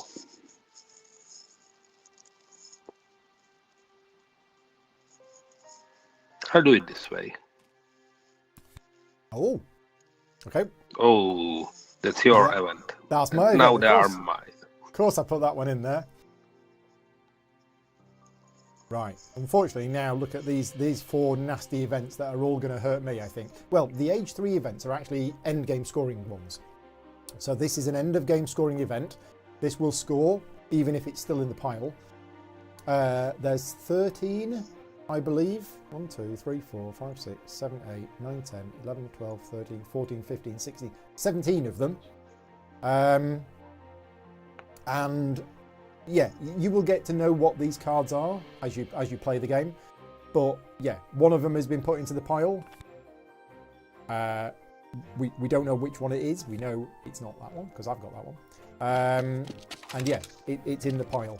So basically, as you play the game, one of the things that you should learn, if I'm going to pull it up, is what these are. Especially if your opponent is playing them, because they're playing them because they're probably going to score them more than they're going to score you. So he might have played this one, for example, Impact of Strength, which is basically, just going to be another 10 points at the, where is it? That one. He could have played that. Okay, right. So let's see what you did. Your strength has now gone to 33. And you've started building the Manhattan Project, just to rub it in.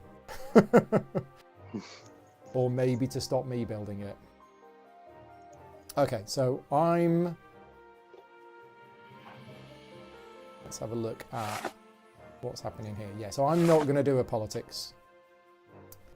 Right, what are we going to do about these 4 civil actions that I keep complaining about and then doing nothing about? Could go for this, not this turn, could go for that next turn. Do we want to play Albert Einstein? No. Now, Alfred Noble. When you replace him, you don't get the action back, but from then on, any civilization scores 4 at the end of a turn in which it developed 2 or more technologies. Yeah, okay. I think we might need to go for this. Oh, we need to go for this. We definitely need to go for this, but...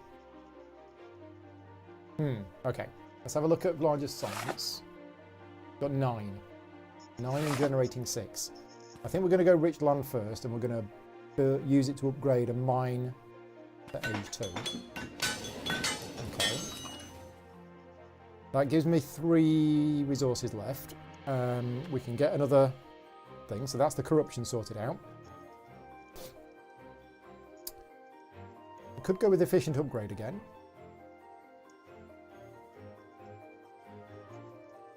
We could go for a revolutionary idea and just get a nice little bit of science.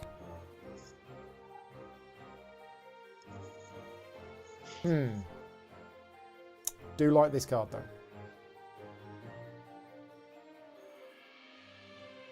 But if I take that, so I've currently got 14 science, I'm going to get another 6. That puts me on to 20. It means I can't do that and that. But if I can't get both of these because these 3 cards are going to go at the end of my turn. And then these 3 cards are going to go in Vlaada's turn. So I can't get both of these. And I desperately want this one. So it might have to be this.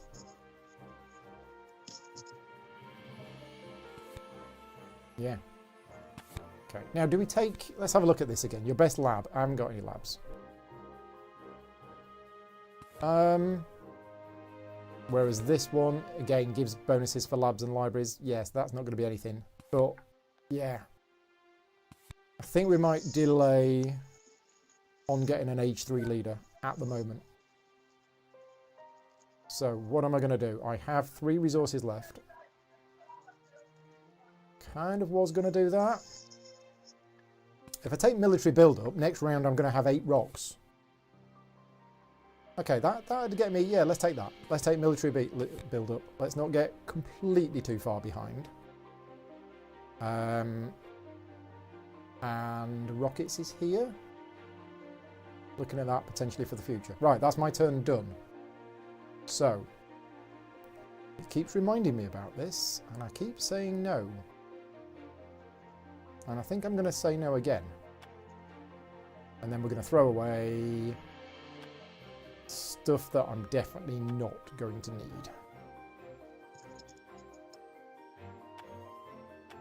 Yeah. Right.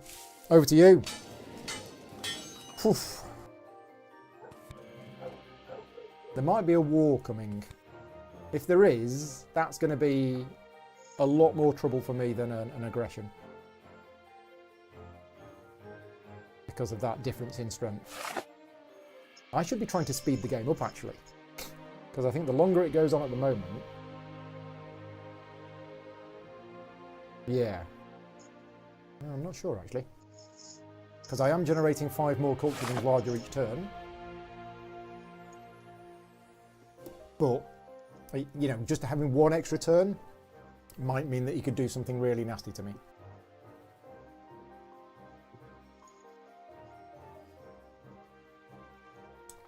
And this is the card I don't want him to take. I don't think it will.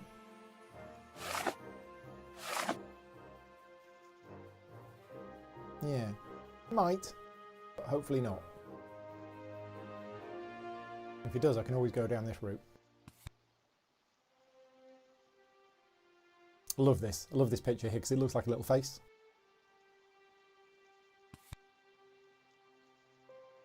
And this is no good unless I have this. Yeah, okay. Oh, right. So you played another event and you've scored 6 free science for Cold War. Okay, so that's another round that I survived without an aggression. I'm just a little worried about all these events going in this pile.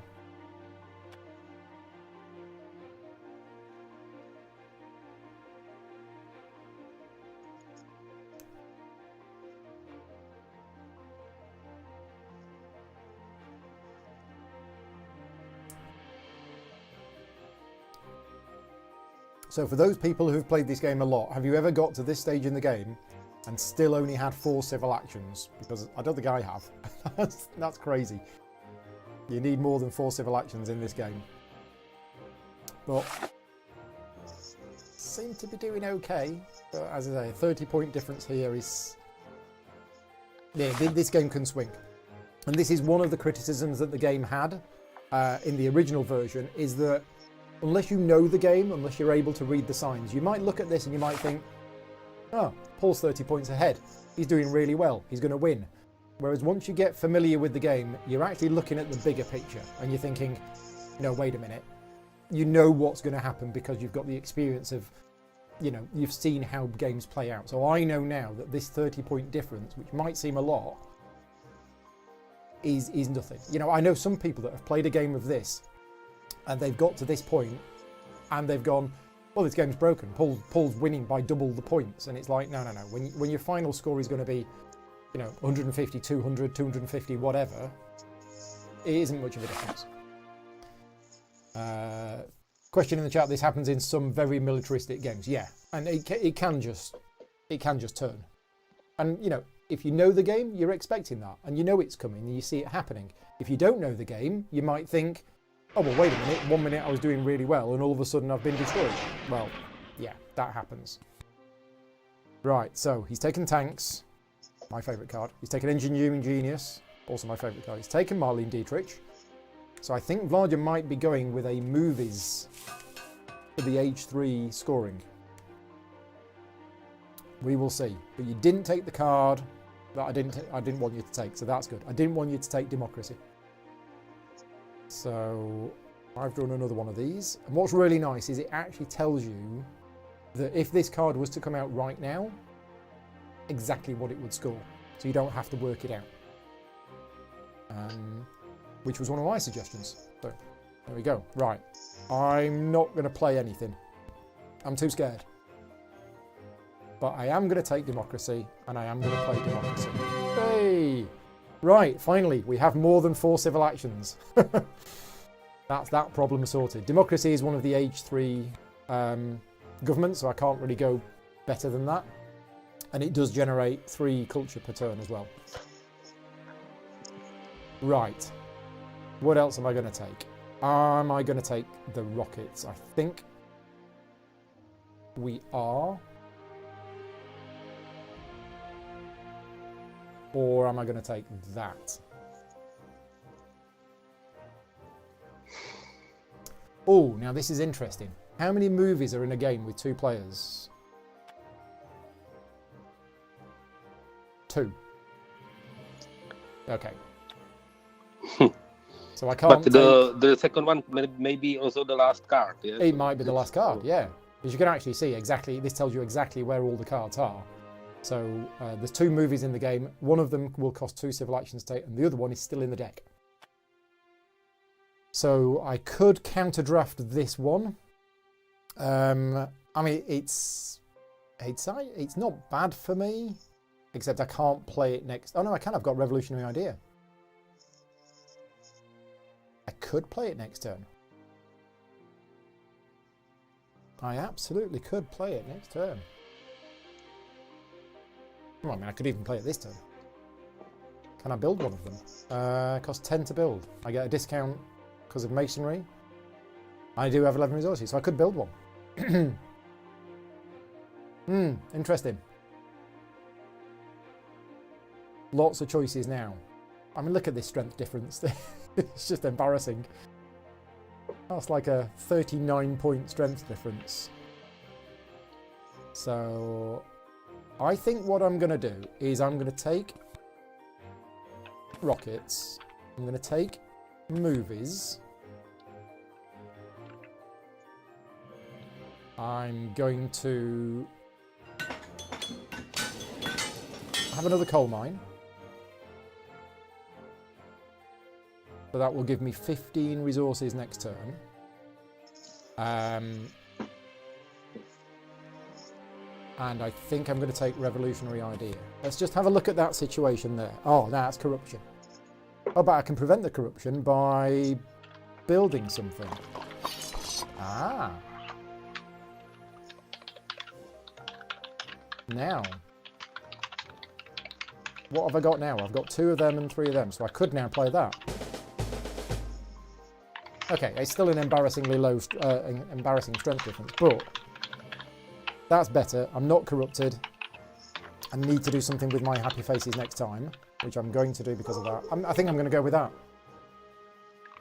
I think I'll have 10 resources next time, and I've got this and this and this. Yeah, let's go with that. So I'm discarding 2 cards. Well, obviously that one. And I think that one as well. Yeah. Right. I did the best I could. So Frodo's in the chat. Question from a noob. Is there a reason to invest in military when you're this far behind, this far along in the game? Yes, there is. Because of... Yeah. So there's a couple of reasons. I don't think I'm ever going to get to a situation where I'm going to catch up. However, and the aggressions are, if you've got more, you win. And it doesn't matter how much you win by. But the wars, if we have a war, and we don't have a war yet, but the wars, when they come out, they will give a different bonus or a different reward for winning the war depending on the difference. So for example, a war over culture right now, if it succeeded, would transfer 32 points from me to Vlaada. It would be 37 because it's the strength difference plus 5, and that turns the whole game on its head. So the closer I am to him, the less impact that has. Now we have another territory that's come out.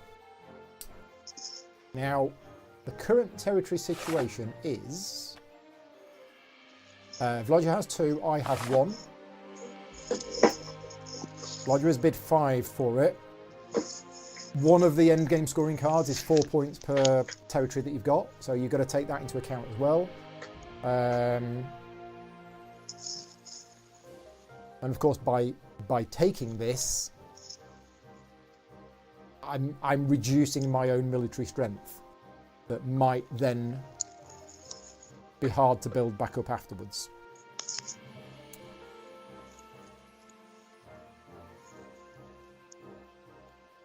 Oh, tricky. Tricky.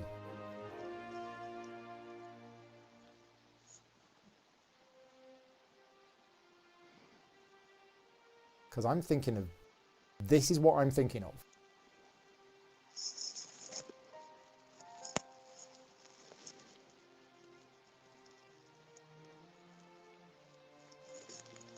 Okay, I bid 6. I don't know if he was expecting that or not. Okay, you bid 7, so... So I've made him pay more. I drop out now.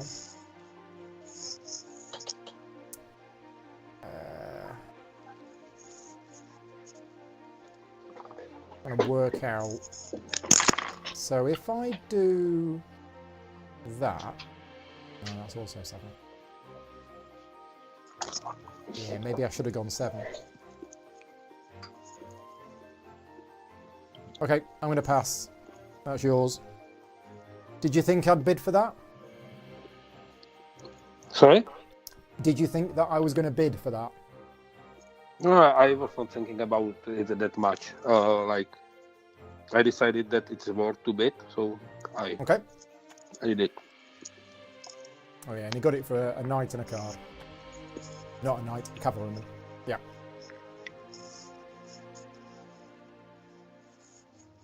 Okay. Yeah, because you get a +3 bonus for bidding. That's the thing. Because Vlaada, you see here there's 3 boats. That means every time that there is a bid for a territory, Vlaada has already got 3 points of bidding effectively for free without having to spend anything. So.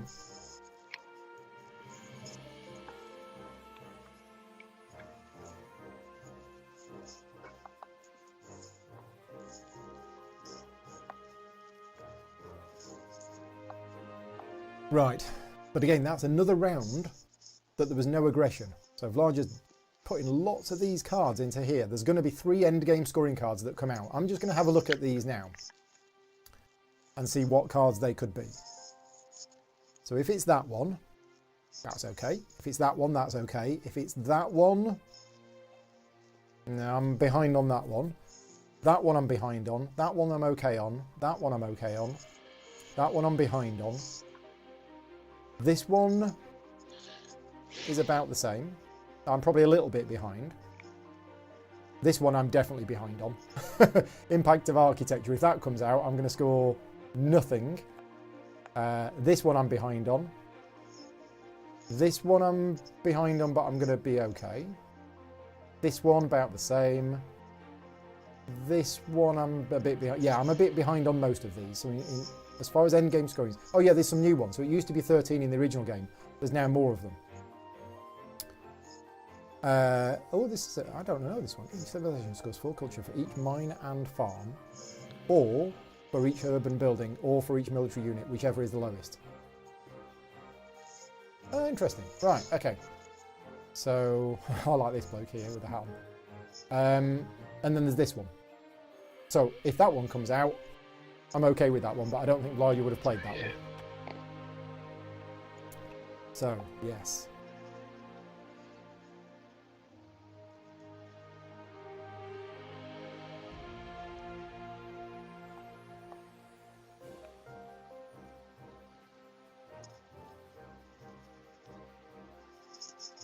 Johnny's saying that Vlaada has no urban buildings. Well, he does. He's got these. But yeah, you're right. He doesn't have many. He has 3 Age 1 labs. Yeah, okay. We've gone with the really, 75% of the way through the game, and neither of us have got much in the way of urban buildings. Again, it's fair game. Yeah, every game will play out differently.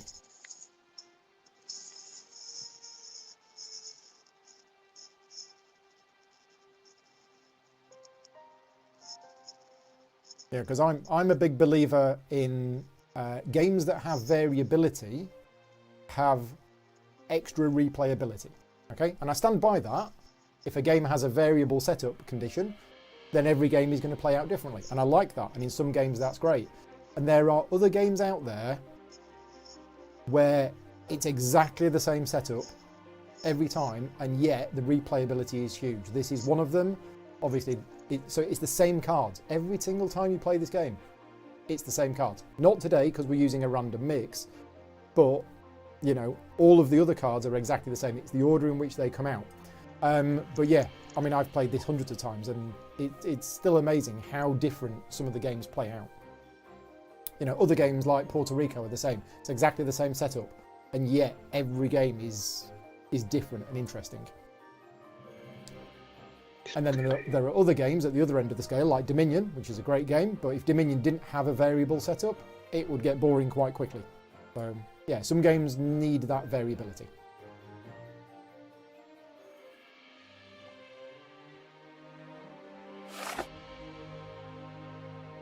I'm quite happy with this, actually. I mean, I said that this points difference didn't mean anything, and it kind of still doesn't, but as the game is getting closer to the end, we'll see. We've only got a couple of turns left each. Geek and Proud says, you want to play Mage Knight tonight, but you have no Jaffa cakes. You're not allowed to then. Yeah, move the game until you've bought some or play without the cakes. I don't think you can play Mage Knight without Jaffa cakes. I think it's in the rulebook, page 12. Right, he's still going for it with this military strength. Look at this, 63. You're definitely saving up for probably some big war near the end that's going to completely turn the game on its head. Okay, right. So, how can I get the game ended quick? Because as soon as we go into age 4, Napoleon is going to die. Right, well, I'm not going to do a political action, I don't think. No, it's not worth it. Right, well, look at this. I've now got loads of civil actions. And those 3 cards are going to disappear. Is this leader going to be any good for me? No.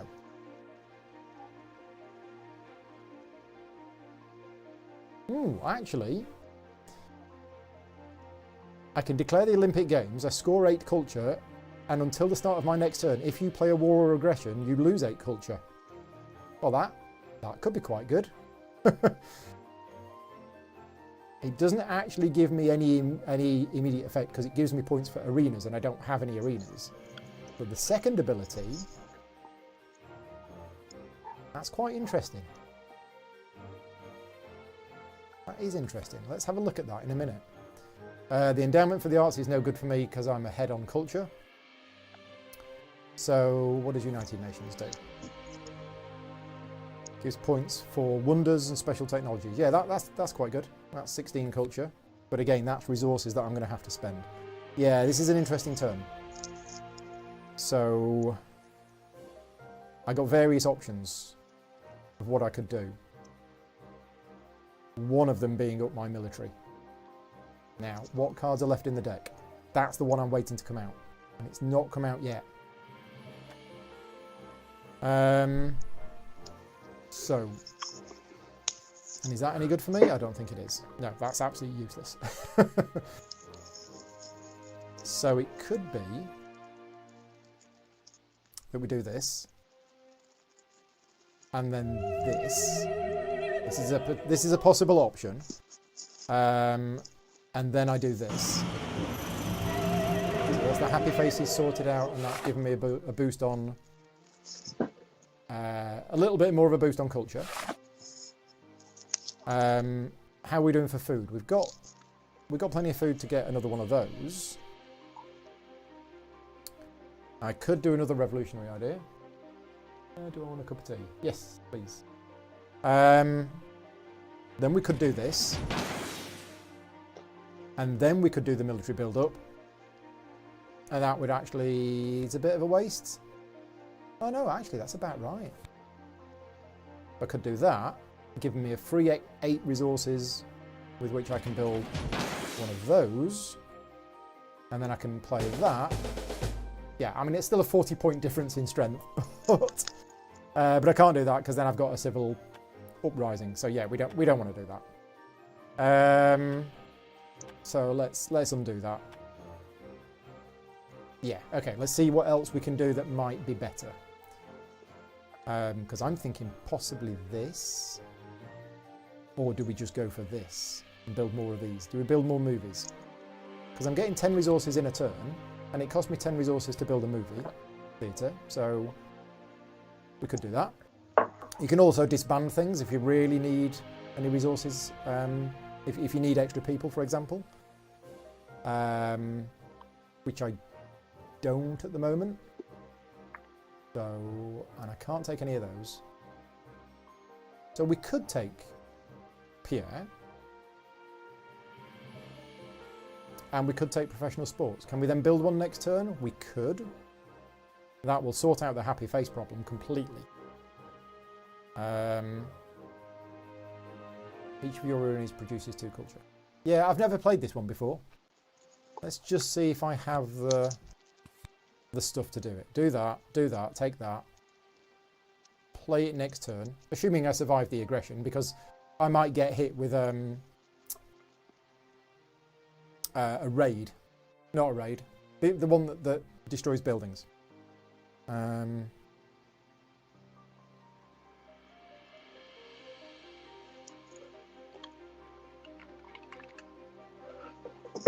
Yeah, okay, so how's your science looking? 6. 6 and generating 6. Okay. I think I might do it.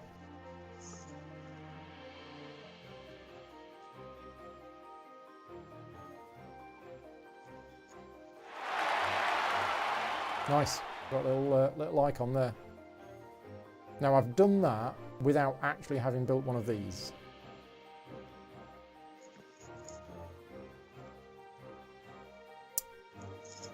Can I do anything else with my military actions? I don't think I can. Okay. What we're going to throw away?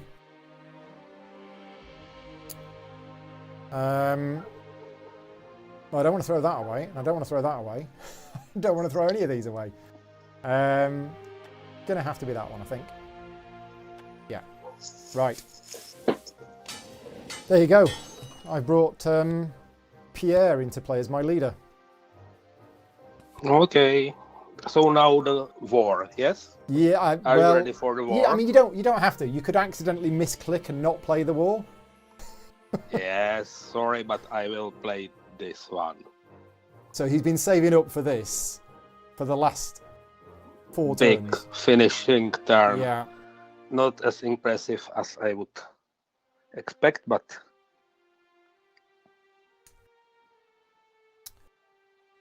Yeah, I knew something bad was coming. And the chances are, drawing that many cards every turn, that you're going to draw a war card. Again, a little bit of a luck factor. Vlaada might have been really, really unlucky and not drawn a card. Not drawing any war, which is what the Twitch chat is saying. Yeah. But you hope so. Yeah. Board Games Not Boring Games is saying you're playing Star Trek Frontiers tomorrow. Wow, so you play Mage Knight? No, was that somebody else?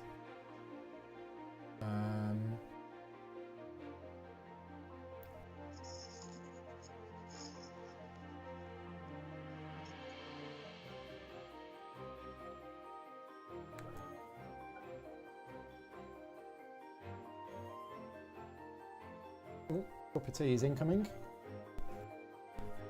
Thank you very much. There you go, and I've got my Dungeon Pets mug.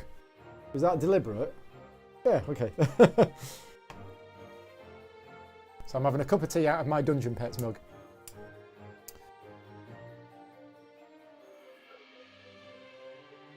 Let me just have a look at those points before they all disappear. Okay.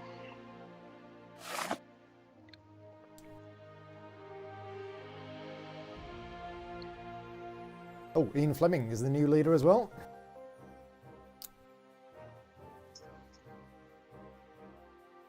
Okay. Yeah, that's quite cool. That would give me... I mean, I've already got my age 3 leader now, so I can't choose another leader. Where did I get the Dungeon Pets mug, says Ross. So every year, CGE, well, every year except for this year, CGE have a gathering around March time, which is basically 4 or 5 days of playtesting and developing potential new CGE games. And we always get some free gifts when we go there, like t-shirts or things like that. So I have a number of t-shirts and special things like Dungeon Pets mugs that I don't think are available. Yeah, they don't like sell the merchandise. It's just they do limited things and give them away to people who do bits of work for them. So, yeah. So, do you want bad news or good news? I'll have the bad news first, please. There is no bad news, but there is no good news. Yeah, sorry. Okay. 1 moment, please. I need to. You haven't drawn War Over Culture, because War Over Culture is just one of them. And there is also Hybrid War, new card. Yeah.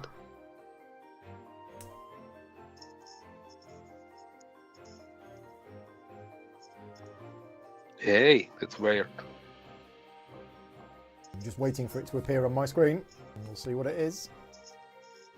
I need to discard, sorry. Okay, that's fine. It's not like difficult, but I need to do it. So did you take the Manhattan Project to stop me taking it? It's a good way how to build your military without spending your military actions. Mm-hmm. So you can draw more wars, basically. Right.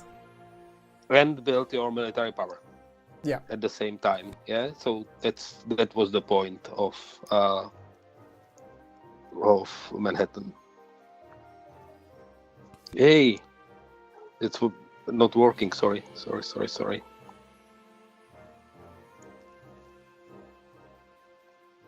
Still not working. Like this. Then this.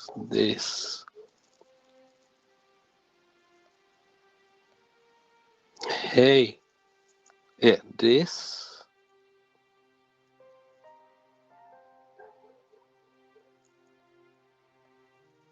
Now I'm missing one action. The bad thing about the 2 territories I won is that I don't have. I need really to play exactly with my resources. Right. Yeah. I can't. Yeah, that's. Yeah. I mean, you've got so many yellow things in the bank, but yeah, you've lost 2 of your blue cubes, haven't you? Yeah. And gain none in the exchange. So Yeah. It's tough. Yeah.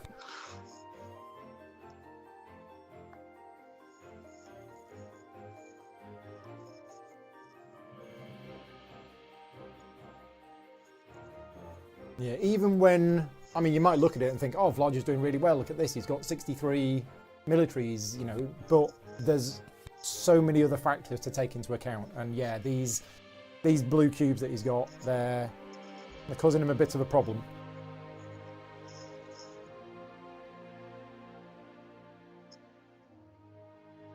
Which I'm not sorry about, to be honest, because he's about to beat me up quite badly. Okay, so now I am ending my turn. Okay, so here we go. We see what happens. We see what type of war it is. Oh, it was an aggression. It's no war. It's I no didn't draw war. any war. It's an aggression. The entire game. So probably congratulations. I didn't count how it ends, but not very well for me. Right, okay. I was really hoping for war. Yeah, you needed the war. So you've killed Pierre. Well, that's a shame. He was about to declare the Olympic Games.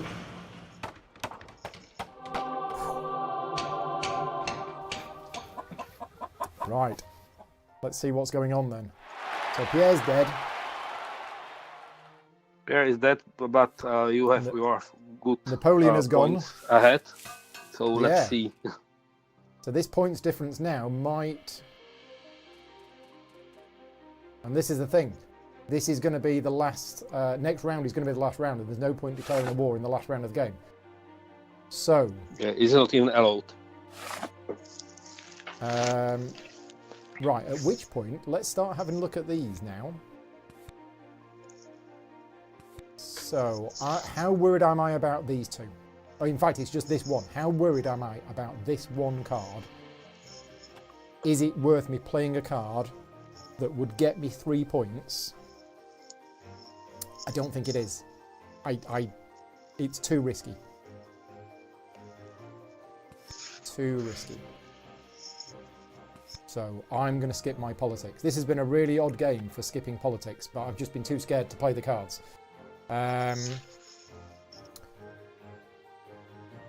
So, right, I think, yeah, so I can't take another leader now because I had an age 3 leader and that has gone. If I was to take Hollywood, there's no point really, because I would invest most of my resources into building Hollywood and it would score me 8 points. I might as well just build another one of those. Yeah, I mean, do I even want to build the professional sports at this stage? I probably don't. Now I don't have enough food. So, yeah, okay. So let's have a think about the situation now. 9 science. Generating another 4. Not sure what we want to play it on. Do we want to play it on satellites? Is there another territory to come out? Questions.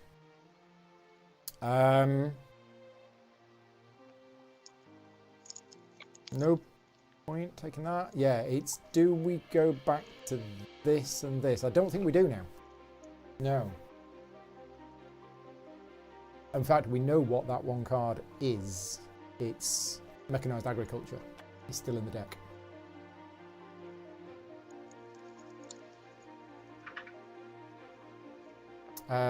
Now, Alfred Noble has been played. So if you play 2 technology cards, yeah, at the end of any turn in which you developed 2 or more technologies, you get 4 culture.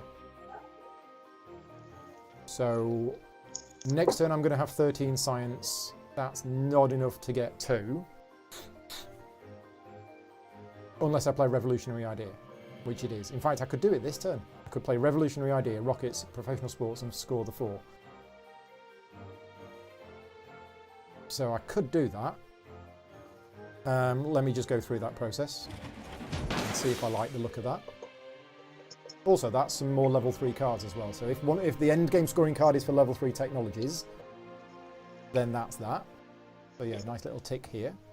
Are we going to have enough food next turn to increase my population? We are. So I'm going to have 1 more person next turn. I'm going to not have enough science to build anything next turn. So it's probably going to be... I'm going to have 10 resources. So it's probably going to be another movie next turn. Which means I could just take reserves and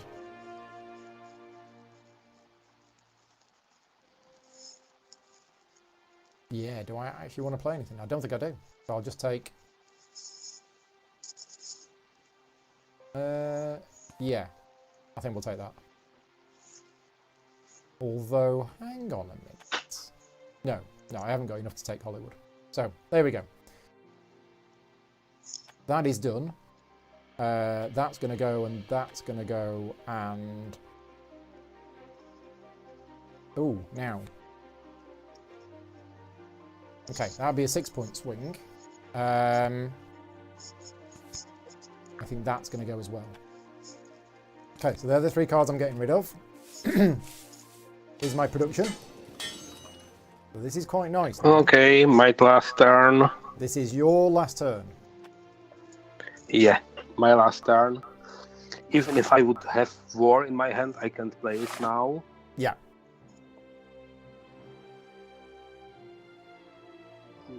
This is 14. It's yours. Yeah, the chat. Thank you, Phil. Yeah, he just told me that I don't have enough food to have another worker next turn because at the end of each age, 2 yellow tokens go. So it's actually going to cost me 7 food to get an extra token.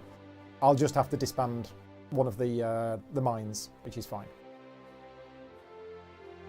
Yeah, that is fine. Well, so yeah, last turn of the game.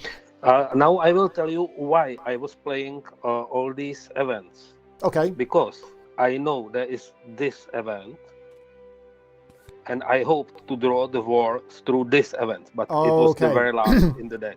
So I made the right choice by not playing events. Yeah, you did. Not the last turn. You would able to afford it the last turn, but now, but before it was good choice for you. Yeah.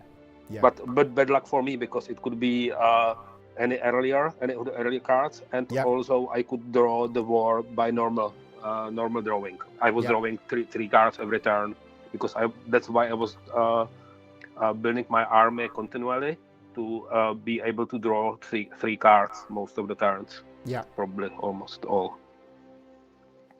Okay, so some last turn. Oops. Doesn't matter much now. Oh.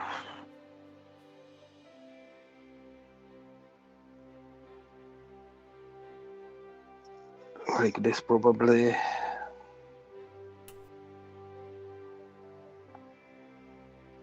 This. Not much to do anyway.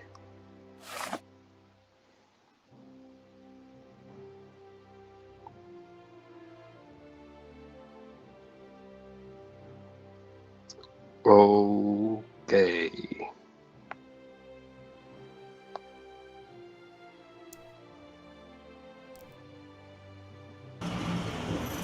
And by the way, I draw the war by my lost drawing last turn, but it was no use. No use. And, now I am become the destroyer of worlds.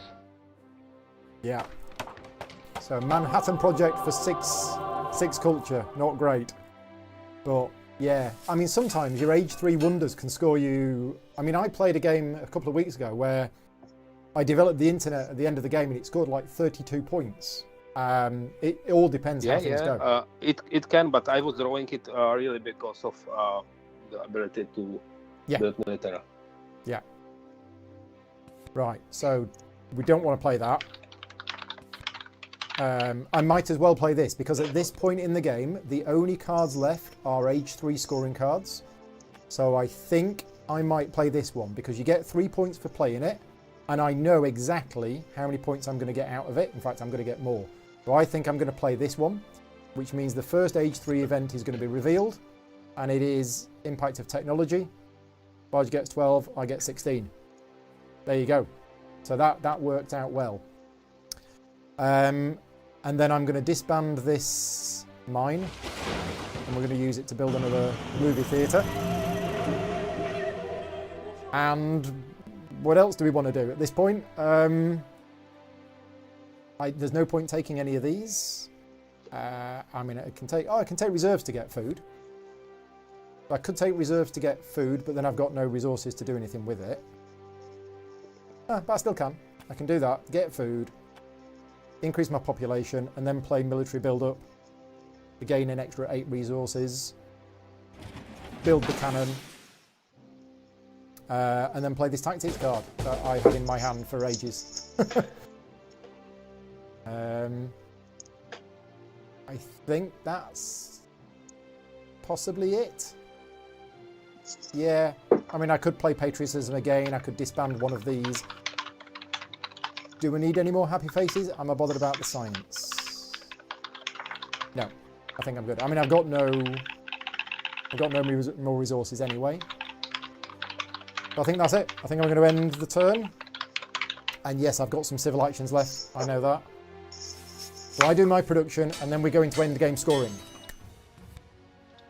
So the first one is the one that I put in, which has worked out for me because I built those 3 movie theatres. So 1 point for every level of each of your urban buildings. And yeah, neither of us had very many from urban buildings. The next one, Impact of Progress. Yeah, Vlad, you definitely beat me on that one. Because you had lots of special technology, so I suspected you'd put something like that in there. Okay, congratulations, Paul. Event number 3. Hang on, but I'm just going through it it. couldn't end by any other way because you bet on culture and I bet on war, and I didn't draw any. But you know, the tension is good both for you and me. Yeah. You didn't know if I draw the war. Yeah, I definitely felt the tension. And to be fair, so there's the final score. And I think I need to lie down after this. 189 versus 142. And yeah, to be fair, if you had have drawn that war, the point that would be reversed. You would be on 180 and I would be down on 150 if you'd have got that war. Yeah, it's but you know that's if it would be sure I draw a war. Yeah.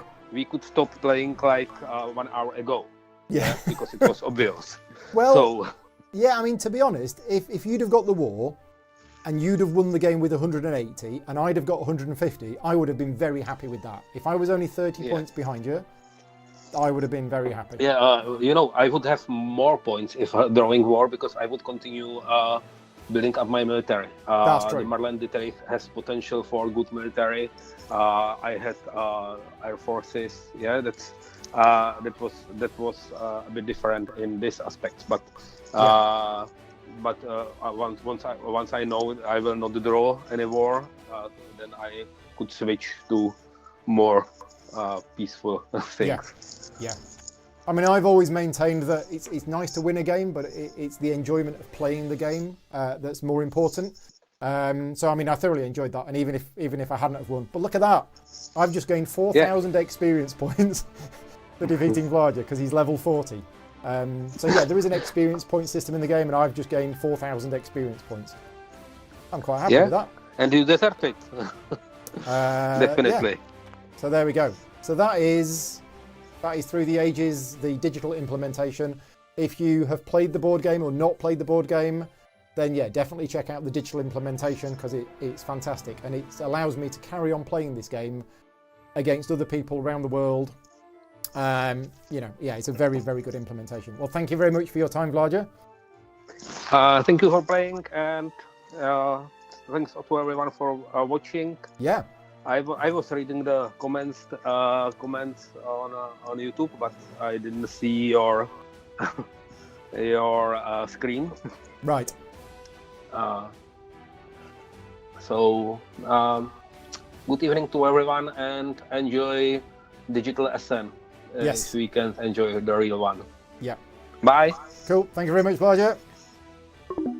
Right. And yeah, we're done. So I don't think it's quite hit me yet. that I just beat Vlaada. But as I say, the game is fantastic. I do enjoy the game, and I will basically happily play this for the rest of my life, because I've been playing it for 14 years, and I will carry on playing it. But yeah, thank you very much to everybody for joining in. Yeah, that was something. And as I say, if Vlaada had have got the war, which he should have done, drawing that many cards, then I wouldn't have won that game. But them's the breaks, you know. Maybe I should never play this game again. Maybe I should just say, that's it, we're all done. But no, thank you very much to everybody for joining in the chat. There was a lot of people in the chat, so yeah, thank you very much for everybody for joining in. Thank you very much to CGE for asking me to create this video this weekend. I've got more videos coming over the weekend, CGE related videos. I have Lost Ruins of Arnak tomorrow with Min and Reggie.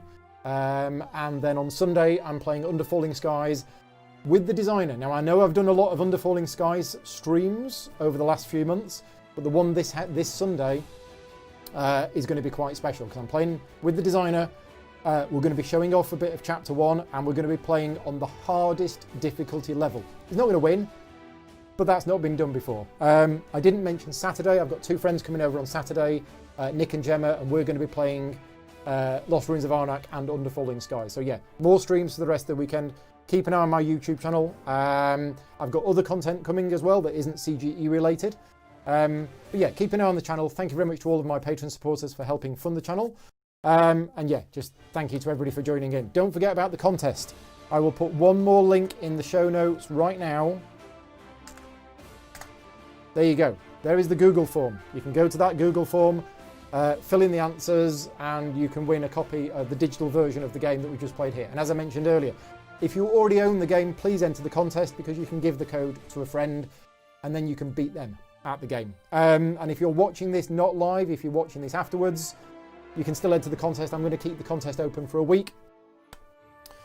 Yeah, mentally exhausted, Adam. Yeah, I am too. And yes, I have my Jaffa cakes. I'm going to have my Jaffa cakes and a cup of tea, and that is everything. So yeah, thank you very much, everybody. I will see you all soon. Take care. Bye now.